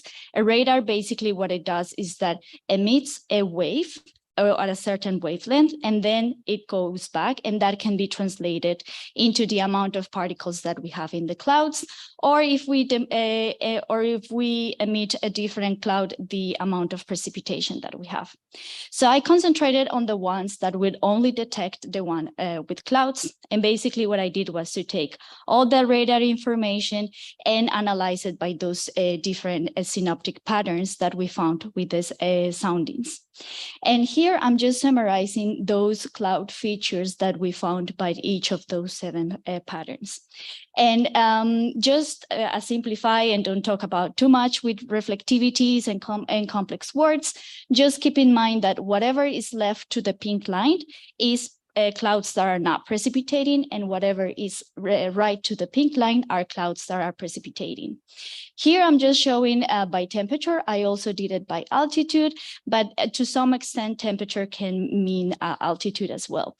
So the colder they are, the higher the clouds are, and the warmer they are, the lower they are. And we could find that actually those clouds will present different features depending on those synoptic patterns. So next we were wondering what end users of precipitation can be benefit by identifying these different characteristics, because sometimes we just have to work with what we have. So it could happen that someone in agriculture needs to do their planning for the upcoming 3 years or something like that, and they would use the precipitation products that are out there. So we wanted to see how well and how bad they are doing over the Southern Ocean. So again, we went and took that reanalysis precipitation that is here presented in blue. In red, the satellite with iMerge precipitations, and in green, something that is called disdrometer. That is basically an instrument used to calculate the precipitation. And this disdrometer was also on board those ship measurements that I was taking. So here I'm just showing the total accumulated precipitation upon those 7 synoptic patterns. So basically just saying, if we always have those frontal conditions, how much we would expect to precipitate. And here we can say that with the satellites, it could do a better or worse depending on the weather patterns. But with the reanalysis, they seem to be better. But be careful, because the reason why they are doing this bulk statistic quite well is because they tend to precipitate too frequent and not enough amount of precipitation. So it's kind of like they're doing the right final answer, but not for the right reasons. So finally, we decided to go with those low-level clouds because the latest generation of models are still struggling with them. We took as a case study conditions with those level clouds where we wouldn't have the influence of clouds higher up. And we wanted to see if we actually could find some differences when they are a little bit more clustered together or more spread out. So in other words, when we have a little bit more of clear sky conditions between them, if they will have different processes as when they are a little bit closer. And we were able to identify that when they are more spread out, they have a higher production of ice than when they are closer to them. And here I'm just showing an example of the ice shapes that we can find in those low-level clouds. So with my research, we were able to better understand cloud and precipitation processes over the Southern Ocean, but there is kind of like a catch. And one of the things is the data availability. So we're relying our research mostly on ship-based, and this won't be representative of the full area, only on the track that they are measuring. So here, just to visualize an example, I'm just showing the weather stations that we can have worldwide, and we see that they are mostly concentrated in the Northern Hemisphere and in the ocean areas as well. And the Southern Hemisphere is basically almost empty. So we need more measurements to have a more comprehensive analysis of our results, as well as other seasons, because all the ships that we have were mostly concentrated in summer. So now you probably are wondering how these results can actually improve our climate projections. And what I like to think of my research is that it's another brick in the wall. So basically, I'm just providing the information for satellite and model developers to identify exactly which areas we need to work more on to improve those representations. So eventually, those end users can also improve the products that they are providing, such as risk assessment, agriculture planning, and climate change projections. Thank you.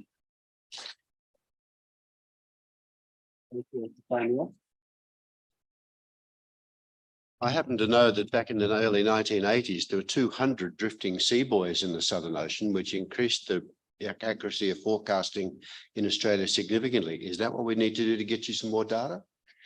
I think one of the challenges of the Southern Ocean is that it's quite rough oceans. So if, for example, in winter, we can have waves of up 7 meters. So we need more measurements that would allow us to tackle around those limitations, especially when we're talking about precipitation, where all those sea clutter or those waves can affect our measurements with buoys. Come on, judges, where are you? What's your question, Kat? You have one, I know.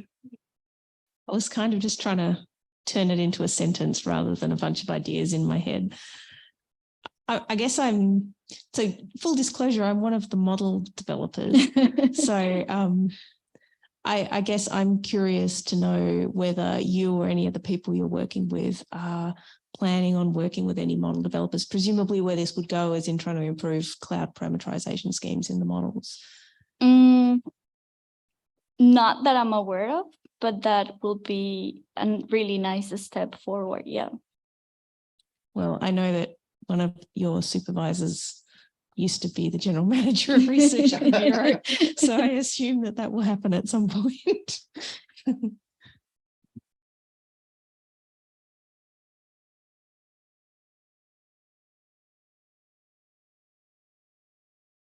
Thank you. Thanks for a great presentation. Sorry, I'm just getting feedback here. But the main thing I wanted to ask is about the satellite coverage that we have at the moment. We're very reliant on Himawari and also Landsat, I believe, for our satellite coverage in Australia. Do you think you're calling on more action from shipping in particular to seek the data you need? Would a more sovereign capability in space and Earth observation also help out our meteorologists? Could you rephrase the question? Do we need more satellites? Does Australia need to own them? Yeah, I think we do. I think one of the major challenges that we have when we were evaluating the precipitation was on having periods where the satellite overpass were coinciding with the ship. And also having like more ship measurements. So we're not relying only on one point. We can have like more points around because we're kind of like asking of a great point to represent what is only happening in one tiny trajectory. So, yeah. Jane has another document. We'll ask the television stations to fund some more satellite projects so they get. Thank you for a fascinating presentation. Is there any opportunity to examine over time how the increased loss of Antarctic ice and Antarctic melting influences cloud coverage and precipitation in the Southern Ocean? I think it does. That goes away from my research, but I know there's people looking into those things. Yeah. Rob, Dave? Yeah, I was interested in the fact that you focus on those low cloud things. Are they much better measured by ship observations than they are by satellites, or is it possible to have some particular kind of instrument in a satellite that would focus on those low-level clouds? There are different challenges on the satellites to detect those low-level clouds. So particularly in the Southern Ocean, those clouds can be up to 2 kilometers or even less. And one of the challenges is making, when the satellite is taking the measurements, have a difference between the cloud top temperature and the surface temperature, because they could be really similar. There's also a problem on the viewing angle of the satellite that up to when we go higher up for example, closer to Antarctica, the viewing angle will be too large to make more differences, as well as the ice covered areas, they could also be limited by the satellites. So I would risk to say that with the ship measurements, we could have a little bit more information with the low level clouds, but they will also have the limitations. Last question from the Another judge. Sorry. Estefania, thank you very much. That was fascinating.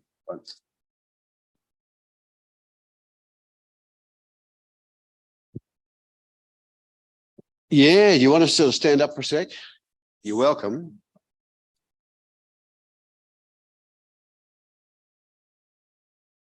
Not for long.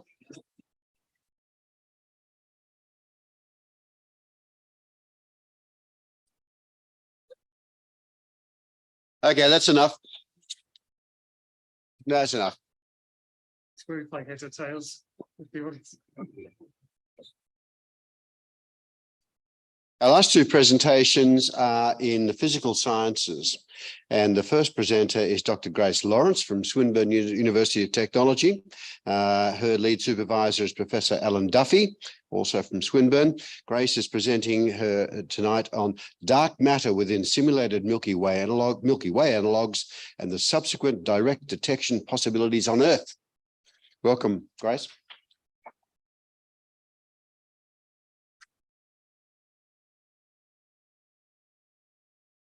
Thank you very much. As was just introduced, my name is Grace Lawrence. I very recently achieved my PhD from Swinburne. Thank you. And I had the pleasure of working with my supervisors, Professors Alan Duffy, Darren Croton, and Chris Blake. And I'm really honoured to be here to tell you all about my thesis today. It's a bit of a mouthful, but dark matter within simulated Milky Way analogues and their subsequent direct detection possibilities on Earth.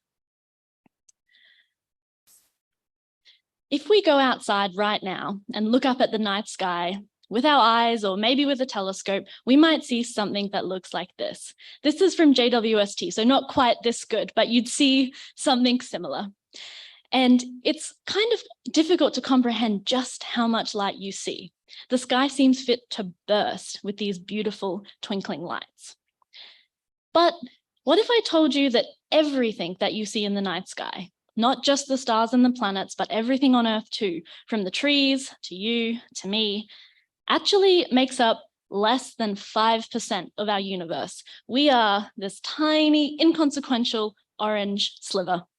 And if we want to investigate the other 95%, we have to venture into the dark sector. We have to look at dark energy and dark matter. But before we do, let's just take a moment and congratulate ourselves because we are a rare, sparkly piece of the universe, and that's pretty cool. So kudos to everyone here. Now, dark matter is this mysterious substance. It's non-luminous, it's invisible, it doesn't absorb light, it doesn't emit light.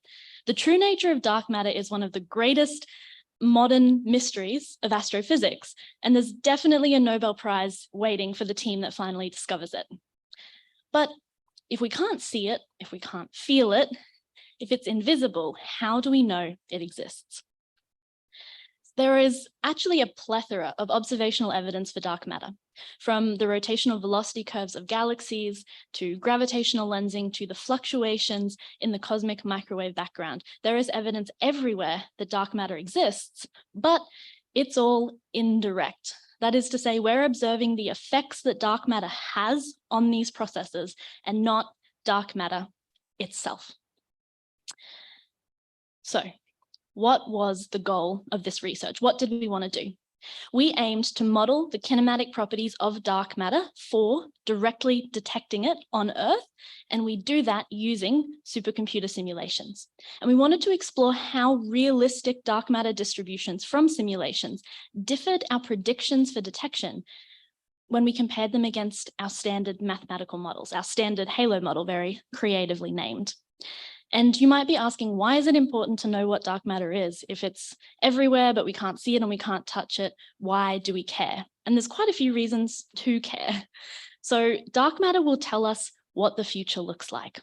Dark matter is the building blocks of our universe, and it dictated how our universe formed. And if we've come to understand it well enough, it will tell us what the next steps in our universe look like.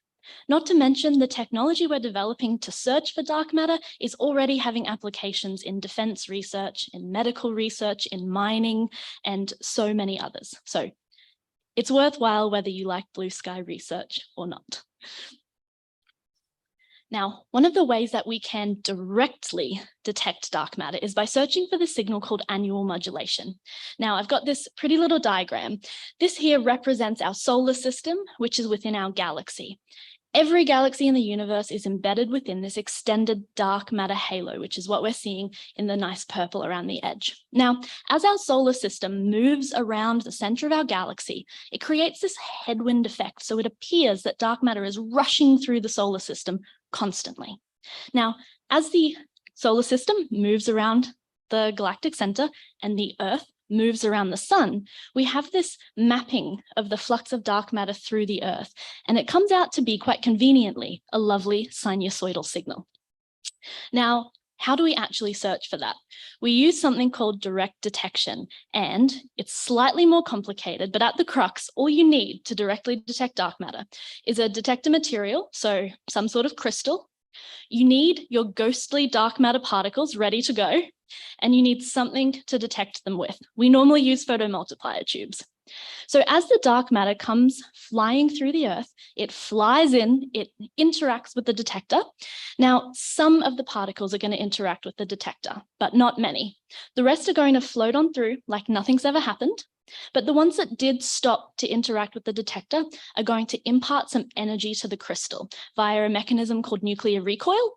And in our experiment, that sort of happens as a flash, which we can then observe, say eureka, and collect our Nobel Prize. It's worth noting too that Australia is helping to lead the way in direct detection. So there is an experiment called the SABRE experiment, and that's sodium iodide with active background rejection. And we're building it right here in Victoria. It's being built underground in the active Stawell gold mine. And it's a very exciting project I'd love to chat more about afterwards. And I had to show, I got to visit Princeton at the beginning of my PhD, and here I am building some of the crystals to go into one of these experiments. So we now know what dark matter is and why we want to find it. Let's get into the fun bit, which is the research. In order to be able to predict how we're going to detect dark matter, we need to have an understanding and a model of how dark matter is distributed throughout the galaxy. Now, because we can't actually detect dark matter, we go to simulations. So I've chosen the latte simulations that came from the FIRE collaboration at Caltech in the US, and they are stunning hydrodynamic simulations. So this is the halo that I chose. And on the right here is a zoomed in visualization of just the dark matter component of the halo. And the bright rainbow circles around the edge represent regions that I sampled the dark matter from. And it's in a very special region called the solar circle. So that's the region that our sun would move through as it rotates around the galactic center. So we're trying to get an idea of the dark matter environments that our Earth will interact with. To make a prediction about what we're going to find with dark matter, one of the most important things we need to know is how fast it's traveling, or the velocity distribution function. So we're going to build a velocity distribution function just quickly. We've got a probability distribution on the y-axis and the speed of dark matter on the x-axis. So let's throw in one of our samples. It looks all right. It's a pretty standard shape. It's a little bit messy, but it's come from a simulation, so we'll let that slide. Now let's fit it with the model. So this is our standard halo model, which tells us that dark matter should behave like a Maxwell-Boltzmann distribution. Most scientists in the audience are familiar with a Maxwellian. It fits pretty well. It's not perfect, but by eye, it's not a bad fit. We then do a fun frame transformation to find the geocentric velocity distribution function. And all this is a term for the speed that the detector will observe the dark matter at. And that's the really important part of this calculation. So let's take a step back and look at it in the context of all the samples that we took. Now, we just looked at the nice smooth one which matched the model. But 7 out of the 8 samples actually vary quite drastically from what we expect. So to help you out, circled in red, we've got these lovely big high velocity spikes in that high velocity tail of our velocity distribution function. So that's interesting, and it's very different from the model that we usually use to model direct detection. And we also know that our rate calculations strongly depend on these speed distributions. So let's plug them in and calculate some predictions for a dark matter detector. We do have to make a few assumptions here. So there's 75 equations that go into making this plot, but all we really need to know is that this is for a germanium-based detector, and we've taken a dark matter mass. We're assuming a dark matter particle, which is 15 giga-electron volts in weight. What we're looking at here is a differential rate count rate. But all that really means is the amount of dark matter particles a detector will find per day, per kilogram of detector, per small energy region. And that's as a function of time. We can see that we're getting less than a count per day across all samples, which fits with what we expect from theory. And also that we're peaking in the middle of the year, which is a great sort of bit of confirmation bias, but that is absolutely what we expect to see. So we know this is working okay. We're seeing some intrinsic scatter in the samples just because they are coming from a messy, realistic distribution, but they also agree with each other. So they're not actually differing. Their error bars are overlapping, which is really, really convenient. If you cast your mind back to last slide, all of that messy velocity distribution, we would have expected that to propagate through. But what we found was that by the time we actually put those velocities through the machinery of a direct detection calculation, very little of the scatter persists. And this is really reaffirming for everyone who works within the field. because the standard halo model is what we base everything on. So the next step, now that we've looked at this, is we wanted to try a slightly different mass model. So we said, instead of this being 15 gigaelectron volts, why don't we make it 30 or 60, just to see it's 60. And this is what happened. So on the left-hand side, we have our regular rate. It's showing a sort of amplitude that we expect. It's peaking in the middle of the year, but, and it's spoiled a bit early. The high mass model on the right completely changes its phase. Now, this is really interesting because so much of our theory dictates that we need the signal to peak in the middle of the year. And the fact that we can theoretically and through modeling and calculations predict a complete flip of the signal is kind of astonishing. So this phase flip occurs at a certain energetic point called the critical turnover energy. And if used correctly, if you can observe this turnover experimentally, you can actually use it to find out the mass of the dark matter particle you're seeing. So it's a really, really intriguing tool. I'd like to probably wrap it up here. So what we found during some of this thesis work was that all of our velocity distributions that came from our simulations demonstrated drastic deviations from our standard halo model, but that the predictions for the standard halo model and the predictions using the simulations didn't differ very much. So that messiness from the simulations and the velocities didn't propagate through. And thank you, that the critical turnover energy can be used by direct detection experiments as a tool to constrain WIMP dark matter. So just to finish up, I wanted to end by saying that in the 10 minutes that I've been talking tonight, 36 million or thereabout dark matter particles rushed through each and every person in the audience. So even though dark matter is invisible, that can make it seem like an abstract concept to think about. But dark matter is ever present in this room, around the Earth, throughout the universe, and research like this helps us put a spotlight on dark phenomena. Thank you.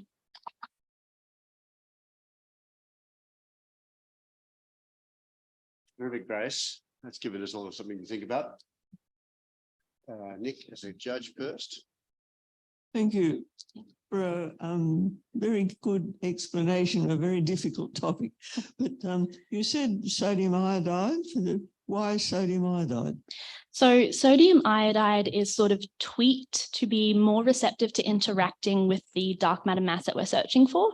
So WIMP searches, there's lots of different candidates for dark matter. In this work, I should have mentioned, caters to WIMPs or weakly interacting massive particles. And we expect from theory that they're going to be sort of between 1 and 100 gigaelectron volts. And the interaction cross-section, which is of order a picobarn, is optimally going to couple to the sodium and iodide nuclei. And that's why we choose that. You talked about detection at the middle of the year. Are there any little locations on Earth that optimize detection, or is it around the equator better? Is there no difference? The best part about this particular model is there's no difference. So because dark matter flows through the Earth and it interacts so rarely, it just moves through the entire Earth all at once. And so the SABRE experiment that we're building is actually a dual hemisphere experiment. And that's really important because we have one lab in Italy and one in Australia.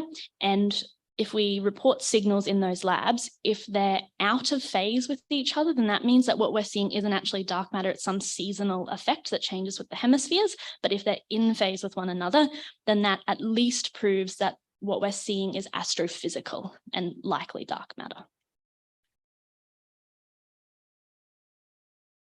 You kind of semi-answered this question already, but I want to ask it explicitly anyway. Are there any other things that could be false detections in these detectors? And I guess what I'm imagining here is like, you know, with detections of gravitational waves, it's like 40 years to get your signal to noise down to a point where you can actually make a measurement. Is that something that you've got to worry about here? Yes. So because of our detectors have to be very, very like radio sensitive. So when we're down in the lab, we're not even allowed to eat bananas as snacks because the radiation could contaminate our experiment.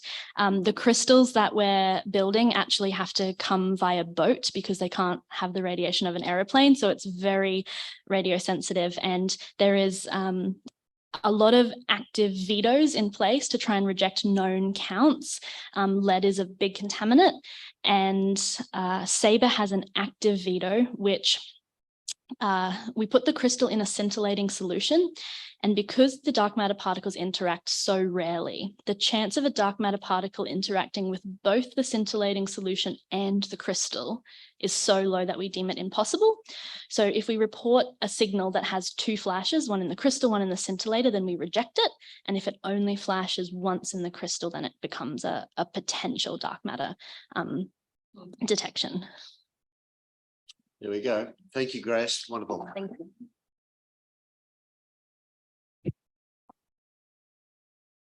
Now to our last but not least presentation. I got to really practice this name. We've been doing it before.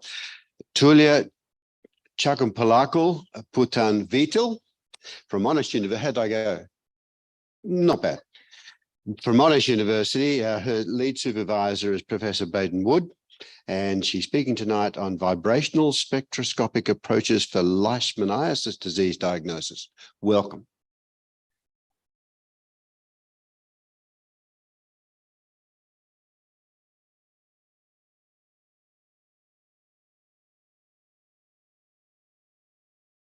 Hello, everyone. I'm Tulia Chakumpalakul Pouton Vital. I hope I'm not actually confusing you with my surname. It's a very long Indian surname. So let me start. My topic is vibrational spectroscopic approaches for leishmaniasis disease diagnosis. So before I get into my topic, I would like to acknowledge the traditional custodians of this land. I would also to pay respect to the elders of both past and present.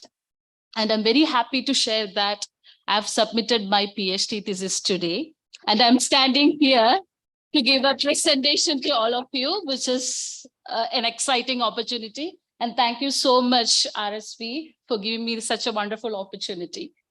So let me go back to my topic. Sorry for going back and coming. Vibrational spectroscopic approaches for leishmaniasis disease diagnosis. So I would like to divide this topic into two. First, let me start with the leishmaniasis disease diagnosis. So before, I would like to ask you a question. How many of you have heard about this disease, leishmaniasis? Oh, there are many actually. So those who are, I didn't actually think these many people would know about leishmaniasis, because I'm working with other kind of diseases as well. For example, malaria and other kind of tropical diseases. So today I'm going to talk about part of my thesis, which is leishmaniasis disease diagnosis. I would like to thank my supervisors for helping me during this PhD journey. So these are the type of infections you can actually present in this modern world, or you can see actually in this modern world. So those are viral, bacterial, fungal, and prion diseases. So as this name start, viral, so I don't think I should give an introduction to the viral diseases, because as we already kind of experienced the COVID pandemic. So viral diseases actually caused by viruses, different types of viruses, and bacterial disease are caused by the name itself, bacteria, and fungal, basically fungus, and prion diseases, which basically caused by prions. And in my major topic, or my major concern here, is parasitic disease. So I'm going to talk about leishmaniasis. So let's have a look at leishmaniasis. So how this transmission of leishmaniasis species is happening around the world. So let's start with this culprit, which is a sandfly. So what it actually happens, it's bite. Who? Actually, it bites human. And what happened when it bites, it's actually transmits some parasites into this particular person, that we, like humans. And what happens next? So basically, I become an infected person. If I'm basically impersonating, I become an infected person. But same time, there are many other culprits here. Like you can see rodent species, dogs, and foxes. So these are all actually acting as a carrier here, basically carrying this particular leishmaniasis parasite to others. So if I say like the statistics here, if I show you the statistics over here, you can see these are the major prevalent areas of leishmaniasis. And let me surprise you with some numbers. If I say there are over 1.3 million cases every year happening. So that's why I was asking in the starting, whether have you heard about this disease called leishmaniasis? And with 20 to 30,000 deaths. So I'm coming from India, where this disease is like very common or so prevalent. And there is another question I wanted to ask. Does everyone contracts with leishmania parasites develop this disease? No. Actually, there are, if the parasites is basically infected there won't be, there are many cases where you won't be able to expect that all infections are all contraction basically leading to the infection. Similarly, you can feel that there are some asymptomatic patients or asymptomatic conditions as well, where you won't be able to see any clinical symptoms with the patients. So these two are very actually kind of, I would say, alarming, I would say. So what are the major types of this leishmaniasis? If I'm talking about leishmaniasis, there are majorly two, actually three, but there are majorly two I'm going to discuss today. One is cutaneous. As the name stands, effects on the skin, basically creating sort of skin sores. And basically the incubation period will be from 1 week to months of incubation within that carrier. And the major side effects would be the swollen glands.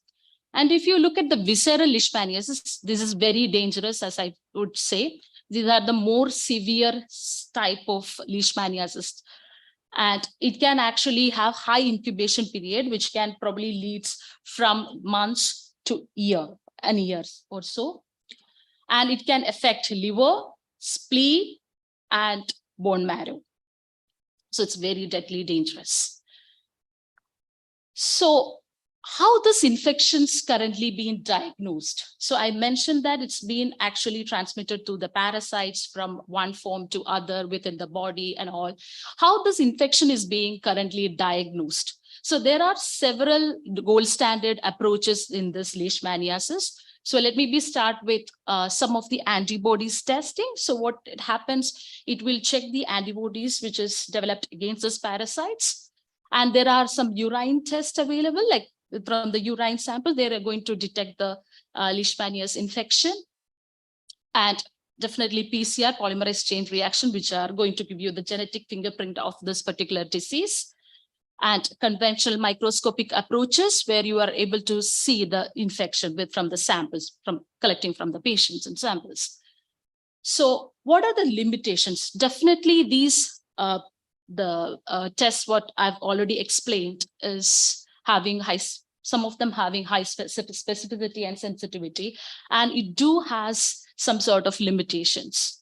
So some of them are time consuming, and most of them are lab-based analysis, and definitely expensive.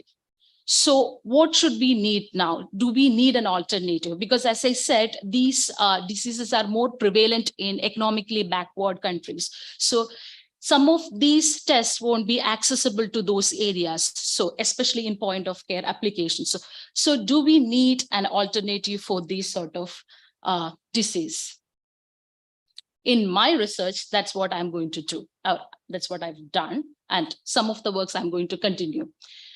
So I'm using vibrational spectroscopy here. So vibrational spectroscopy is nothing but when a light, or especially in my case, I'm using some infrared light, when it interacts with some of the molecules, it's going to basically behave accordingly and going to give you some sort of fingerprint as in the form of a spectra.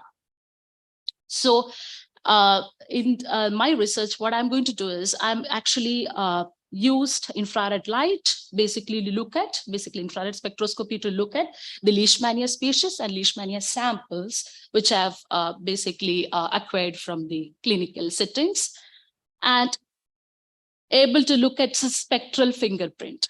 So just like our fingerprint, every fingerprint is unique, right? So similarly, some of these infections or some of the bands or the spectra associated with the infections also will be unique. So what I'm going to do is, and what I've done in my research is, I've actually looking at some of the important unique marker bands in each spectra, each collected spectra, and I'm actually investigating that using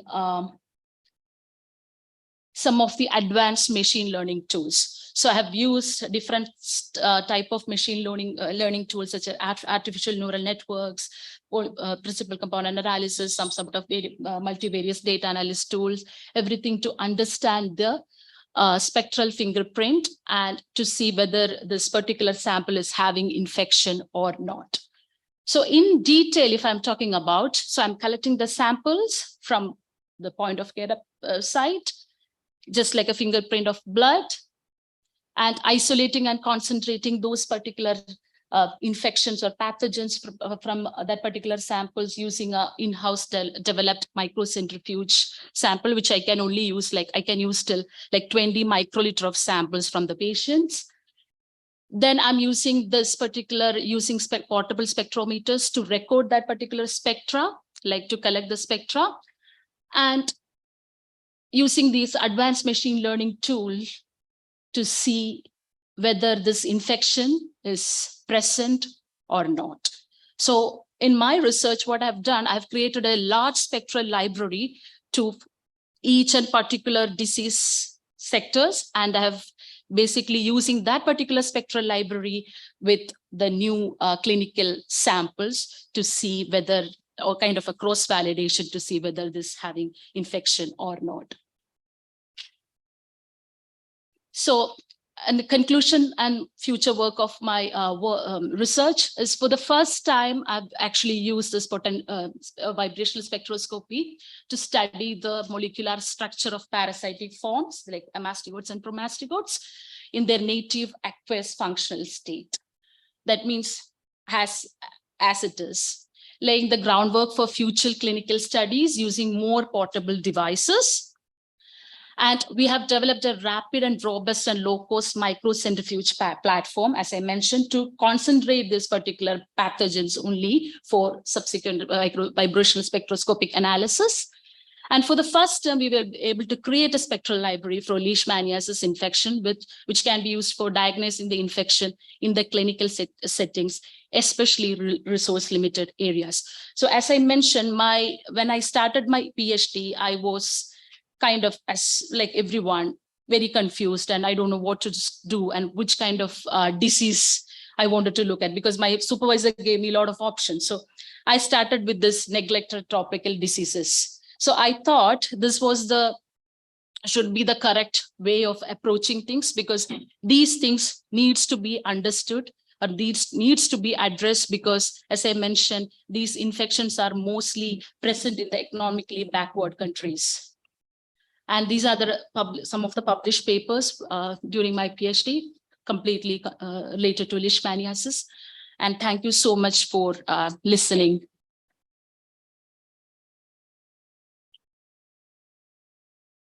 Thank you, Tulia. Questions? There will be some, I'm sure. Right at the back.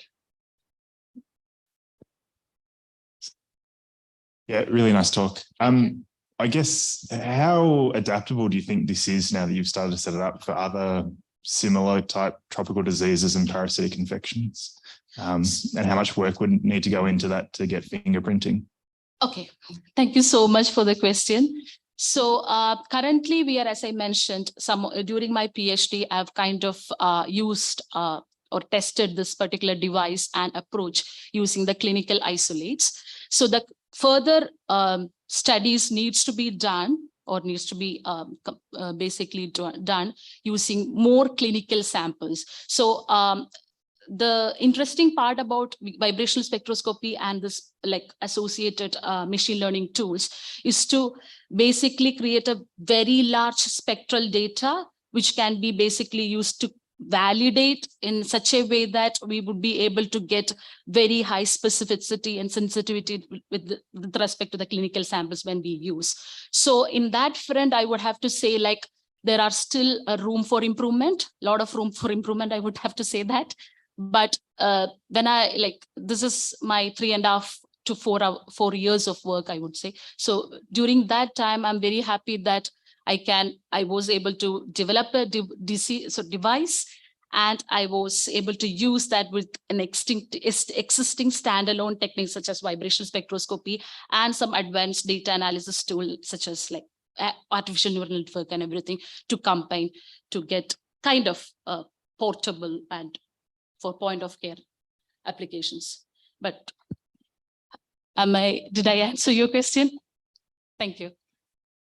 Thank you. That's important work that you're doing. Sorry, I'm about the same height when I sit down, so it doesn't matter whether I stand or not. I was looking here, sorry. Okay. So the blood samples you were using were from patients who had already confirmed leishmaniasis diagnosis. Yes, and it's, sorry. Is that versatile? So in leishmaniasis, do all patients still have circulating parasite? That's question A. Question B is, so when you use the microcentrifuge, you must have red cells, white cells, and other solid particle. Are you using part of the supernatant or the whole sample? So first time I'll answer part B, then I'll come to part A. So this due to some, that's why I couldn't show some of the images here, because due to some IP concerns, as well as I'm developing some part of the disease device, always get confused.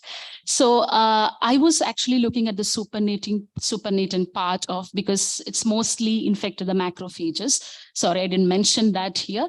So I was looking at the supernatant of the particular samples, and we were using almost kind of had a very large optimization, but we were almost using like from 5 microliter to 20 to 25 microliter of samples. So that was our initial idea, to use some micro volumes like a heel prick of blood, so that we would be, because some of the techniques needs much higher volume of patient sample. So that's what the part of the did I answer your second question? Yes. And the first question, I think, sorry, could you please come again with that question? First question. Sorry, to what percentage of leishmaniasis patients actually continue to have circulating parasite? The samples which I used. Okay, so what I understand from this, I've seen like the circulating parasites of like 2% to 3%. I've seen it like in total. So that's what my literature says. Yes, thank you. Oh, sorry, yeah. Is that it? We're done. We're done. Okay. Thank you very much, Tulia.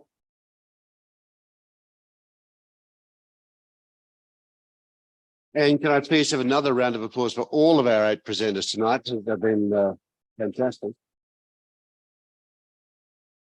Mike's going to tell me the plan now. Do we all stay and watch Phil Zylstra, or are we going downstairs? Yeah, so if we could, if the judges could convene in the Cudmore Library next door, everyone in the audience who has to wait for the judges to come back with their deliberation, you are welcome to sit and watch a video which I'm going to play for you here. You're also welcome to get up and move around the building a little and stretch your legs, go to the toilet, whatever you like.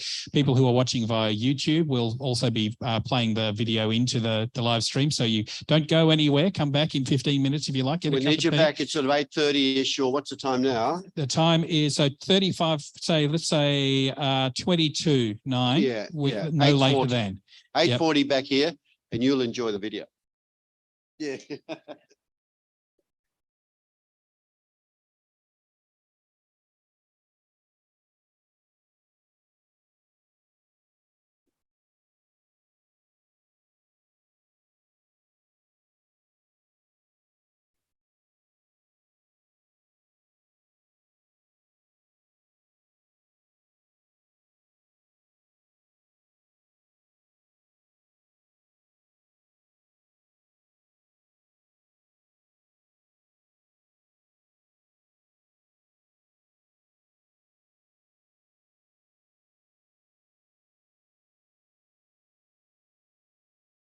It's often said that a lot of First Nations knowledge has been lost. We need to speak a little bit more brutally about this. It wasn't lost, it was taken, it was smashed, it was stolen.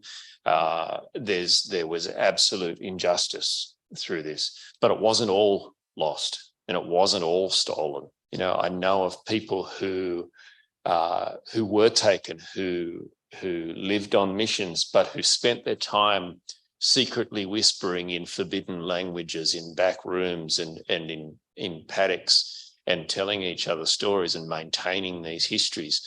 And these bits of knowledge have stayed with us, and they're like refugia in the landscape, like seeds that are waiting there to grow. And these are the things that I was exposed to early on in my work in fire management that really got me thinking in a different way about fire and questioning so much of what we were doing there. First Nations were the first scientists. We have to think that if you have a culture that can survive 65,000 years or more, you're onto something. And so if we are doing good science now, it should start converging. There shouldn't be conflicts. But my concern is that what we are talking about with science now, with fire science, has some fatal flaws in it that were very apparent to me when I worked with it. And that these flaws are not science. What they are is old colonial thinking that's got a bit of lipstick on it, where we're trying to dress up this old knowledge as if this is science, as if this is something that should now be a guiding principle. So when we have people who have Indigenous heritage, but their parents, their grandparents were stolen, they had the knowledge bashed out of them in many cases. We have people trying to resurrect that knowledge. And as a culture, we're offering these tools, we're offering science to say, here, try and rebuild it. But so much of that science has built into it our old colonial invasion thinking. And so we have this way now where we can look as if we're stepping back as a culture, as if we're giving over autonomy and land ownership again, and we're reconciling things. But while we're doing that as a society, there are aspects of the thinking, the core paradigms behind it all that we are passing on so that the colonization still continues. We can't just say we're handing over land titles. We have to step back further with our thinking, and we have to revisit the way we do science. And we can do that by doing better science to start with. We can also do it by listening and by thinking, what do these different ideas mean? This is a prescribed burn I conducted in my time working in fire management. And the reason for the prescribed burn was to deal with this leaf litter on the ground. And it's interesting because some of the earliest settlers talked about the leaf litter. And again, it came from the reason they used fire. It came from the concept of getting the litter off the ground so that we can get fresh grass and good growth for stock to eat. What has grown in more recent years, though, is this concept that somehow or other we have picked up and mimicked ancient knowledge. And this really picked up during the late 50s and into the 1960s. And this is a quote from possibly the world's foremost fire historian, Stephen Pine. And so he's saying that we replaced fire sticks. We made it better by throwing out incendiaries from planes. He also said that we have now replaced those capsules with lasers. Now, when I did fire management, never once did I use lasers. So the thing is, Stephen Pine, who wrote this book, this is one of the books, there's a small collection of these writings from which we get a lot of our Australian fire myth that somehow prescribed burning is a continuation of Aboriginal burning. And I want to point out that he was talking to Alan MacArthur. He was able to get the information directly from him, and yet somehow or other, lasers got into that conversation when they don't exist in this environment. If lasers were able to enter this conversation, then how much confidence can we have that the story about Aboriginal burning is correct when he didn't have Aboriginal elders there to ask? One of the great questions for me is, if we had these teams working flat out, this huge industry to burn as much country as we possibly could, and yet every time there's a fire that happens, we're told, well, it's because we haven't done enough of this burning. We didn't do as much burning, as much fuel reduction as Aboriginal people did. How did Aboriginal people burn more than we do in bare feet with fire sticks, watching to see if the insects are moving faster than the flames? I mean, you think how much country you get burnt in a day. My experience of Indigenous burning and what I've been taught to celebrate as a very successful burn is a maximum, an absolute maximum of no more than 80 hectares. And that was with working with a team of all Aboriginal people who are recognised fire knowledge holders. I know what you're talking about in prescribed burning, where they go out and they advertise, we're going to do 1,000 hectares, 800 hectares, and you're going to do it in 8 hours, and then you're going to spend the next 3 days blacking it out. And that is definitely the wrong way to do it. You've got to be able to walk with fire. I know that when you do forest fire management, you've got to wear the big shiny yellow coats. You've got to have all the first aid around the ambulances in case someone does get burnt. You've got to have an extraction process. The way that I demonstrate burning, or cool burning as it's being termed, I've been taking my grandchildren, I started taking them out when they were 8 and 9 years old, burning in the bush with me, for the express reason to be able to show them that the right fire for the right country, that they can observe the insects that are moving in front of the fire or are climbing up the trees. And as soon as the fire passes underneath it, they'll come back down again. Watching the lizards and the snakes going down into the holes in the ground. And again, once the fire passes, they'll come back out again. So it's not about clearing land for human safety. That's a byproduct of Indigenous burning. We're clearing land for everything that lives within it, all the Indigenous animals, because they are all somewhere, their totemic symbol. And under Bunjil's law, we are required to protect and preserve all totems, whether we like them or not. If Indigenous people were allowed to burn the way that we know, without interference, and we can only get 80 hectares done in a day, it's not just one day of opportunity. There's multiple months throughout the year. Our burning time is right now. I was burning last week. I'll be burning on the weekend. And they're not even 80 hectares. They're a couple of acres, because that's the only area that this is private people offering me my land, their land, which they know is on my ancestral lands, because they have faith in the system. I've already demonstrated to them on their properties, and they allow me to come back, but they don't own 80 hectares. So I've got to work to these fence lines, which makes it very difficult to do. But we have a much bigger window of opportunity to do Indigenous burning than we do prescribed burning.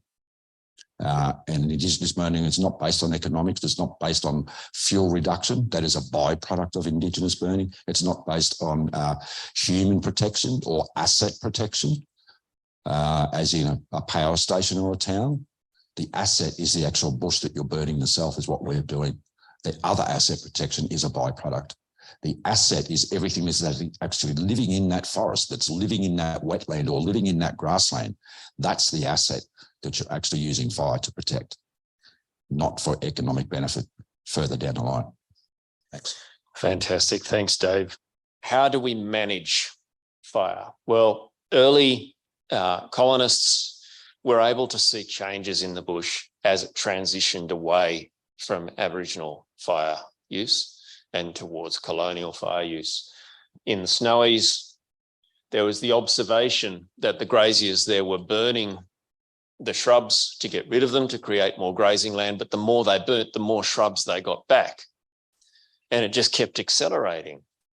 But that wasn't just in the Snowies. In southwestern Australia, and Charles Lane Poole became Conservator of Forests, and he noticed this in so many different places. And he said, all of the old people tell me this. They see this, that you had forests that had no fire as long as anybody knew of, and they were beautiful open forests. And as soon as you started burning them, they thickened up and they became these fire traps.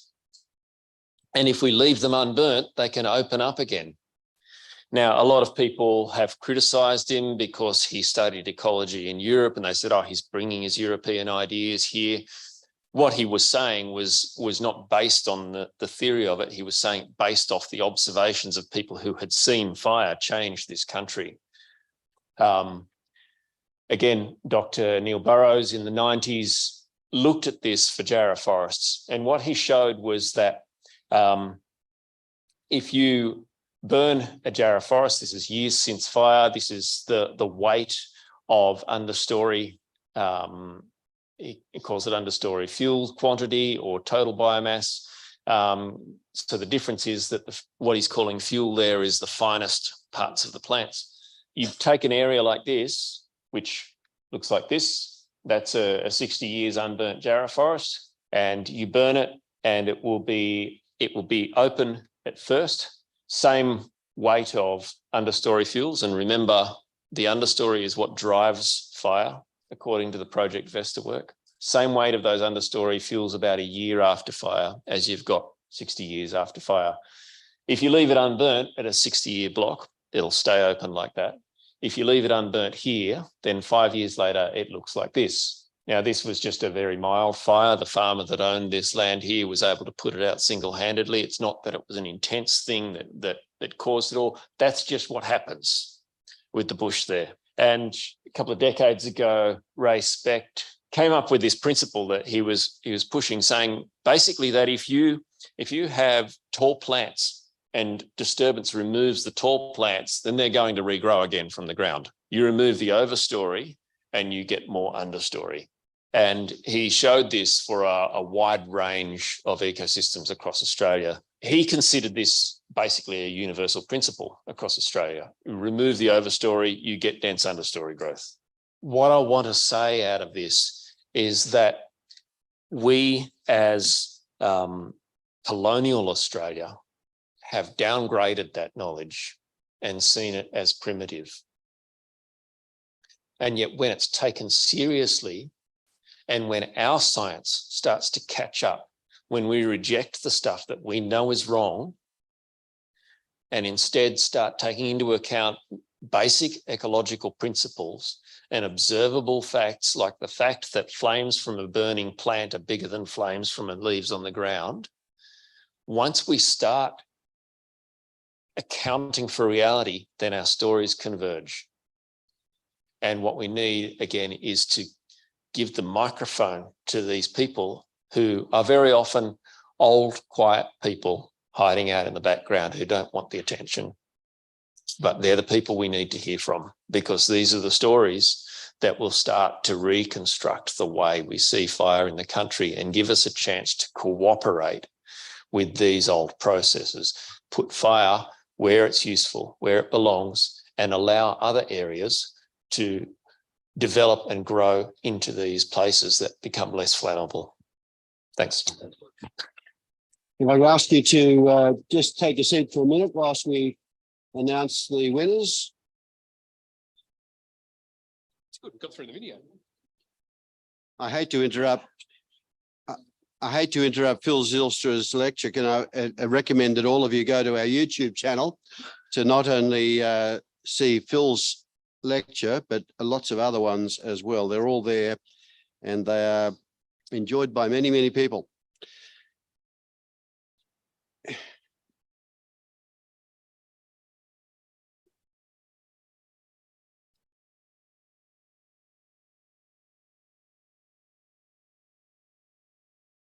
Now, I think I can go through these in order. In the first category, biological non-human, our winner is Miss Sarah Mele.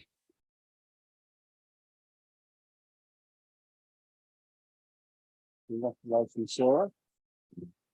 And which means that Ella, you are photographs. Well, we're doing photographs later, aren't we?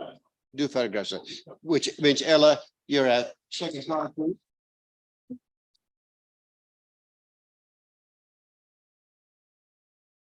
In the second category, which is Biomedical and Health Sciences, the winner is William Kwan.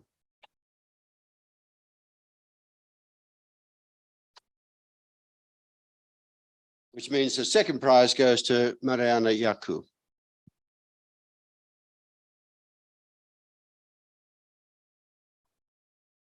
Then we go to the, I think it's Earth Sciences. Earth Sciences was next, yep. And the winner is Wei Jing Yu.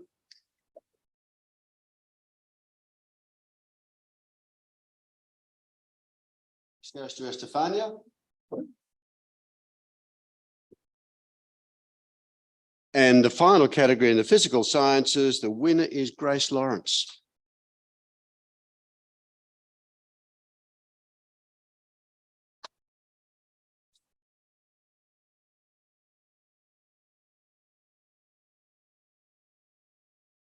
That's it. Good, wasn't it? Really enjoyed fantastic presentations, and we congratulate all of you. It was if you consider from 55 applicants, you're the top 8 and you've all done really, really well. We really appreciate your effort you've put into what you've done. And we thank you for being with us. And I think everyone's thoroughly enjoyed the evening. So thanks once again. You really big efforts from all of you, and we really appreciate it. So thank you. Now we invite our finalists to join us in the Von Mueller room, in the corner room, way over there. Sorry, for some photographs. Excuse me, the rest of us can all go downstairs for some refreshments. Thank you for being with us. Better call an ambulance. Come downstairs, everyone. There's food, there's drink, and we'll celebrate the first and second prize winners. Thanks for joining us on YouTube tonight also, everybody. See you later.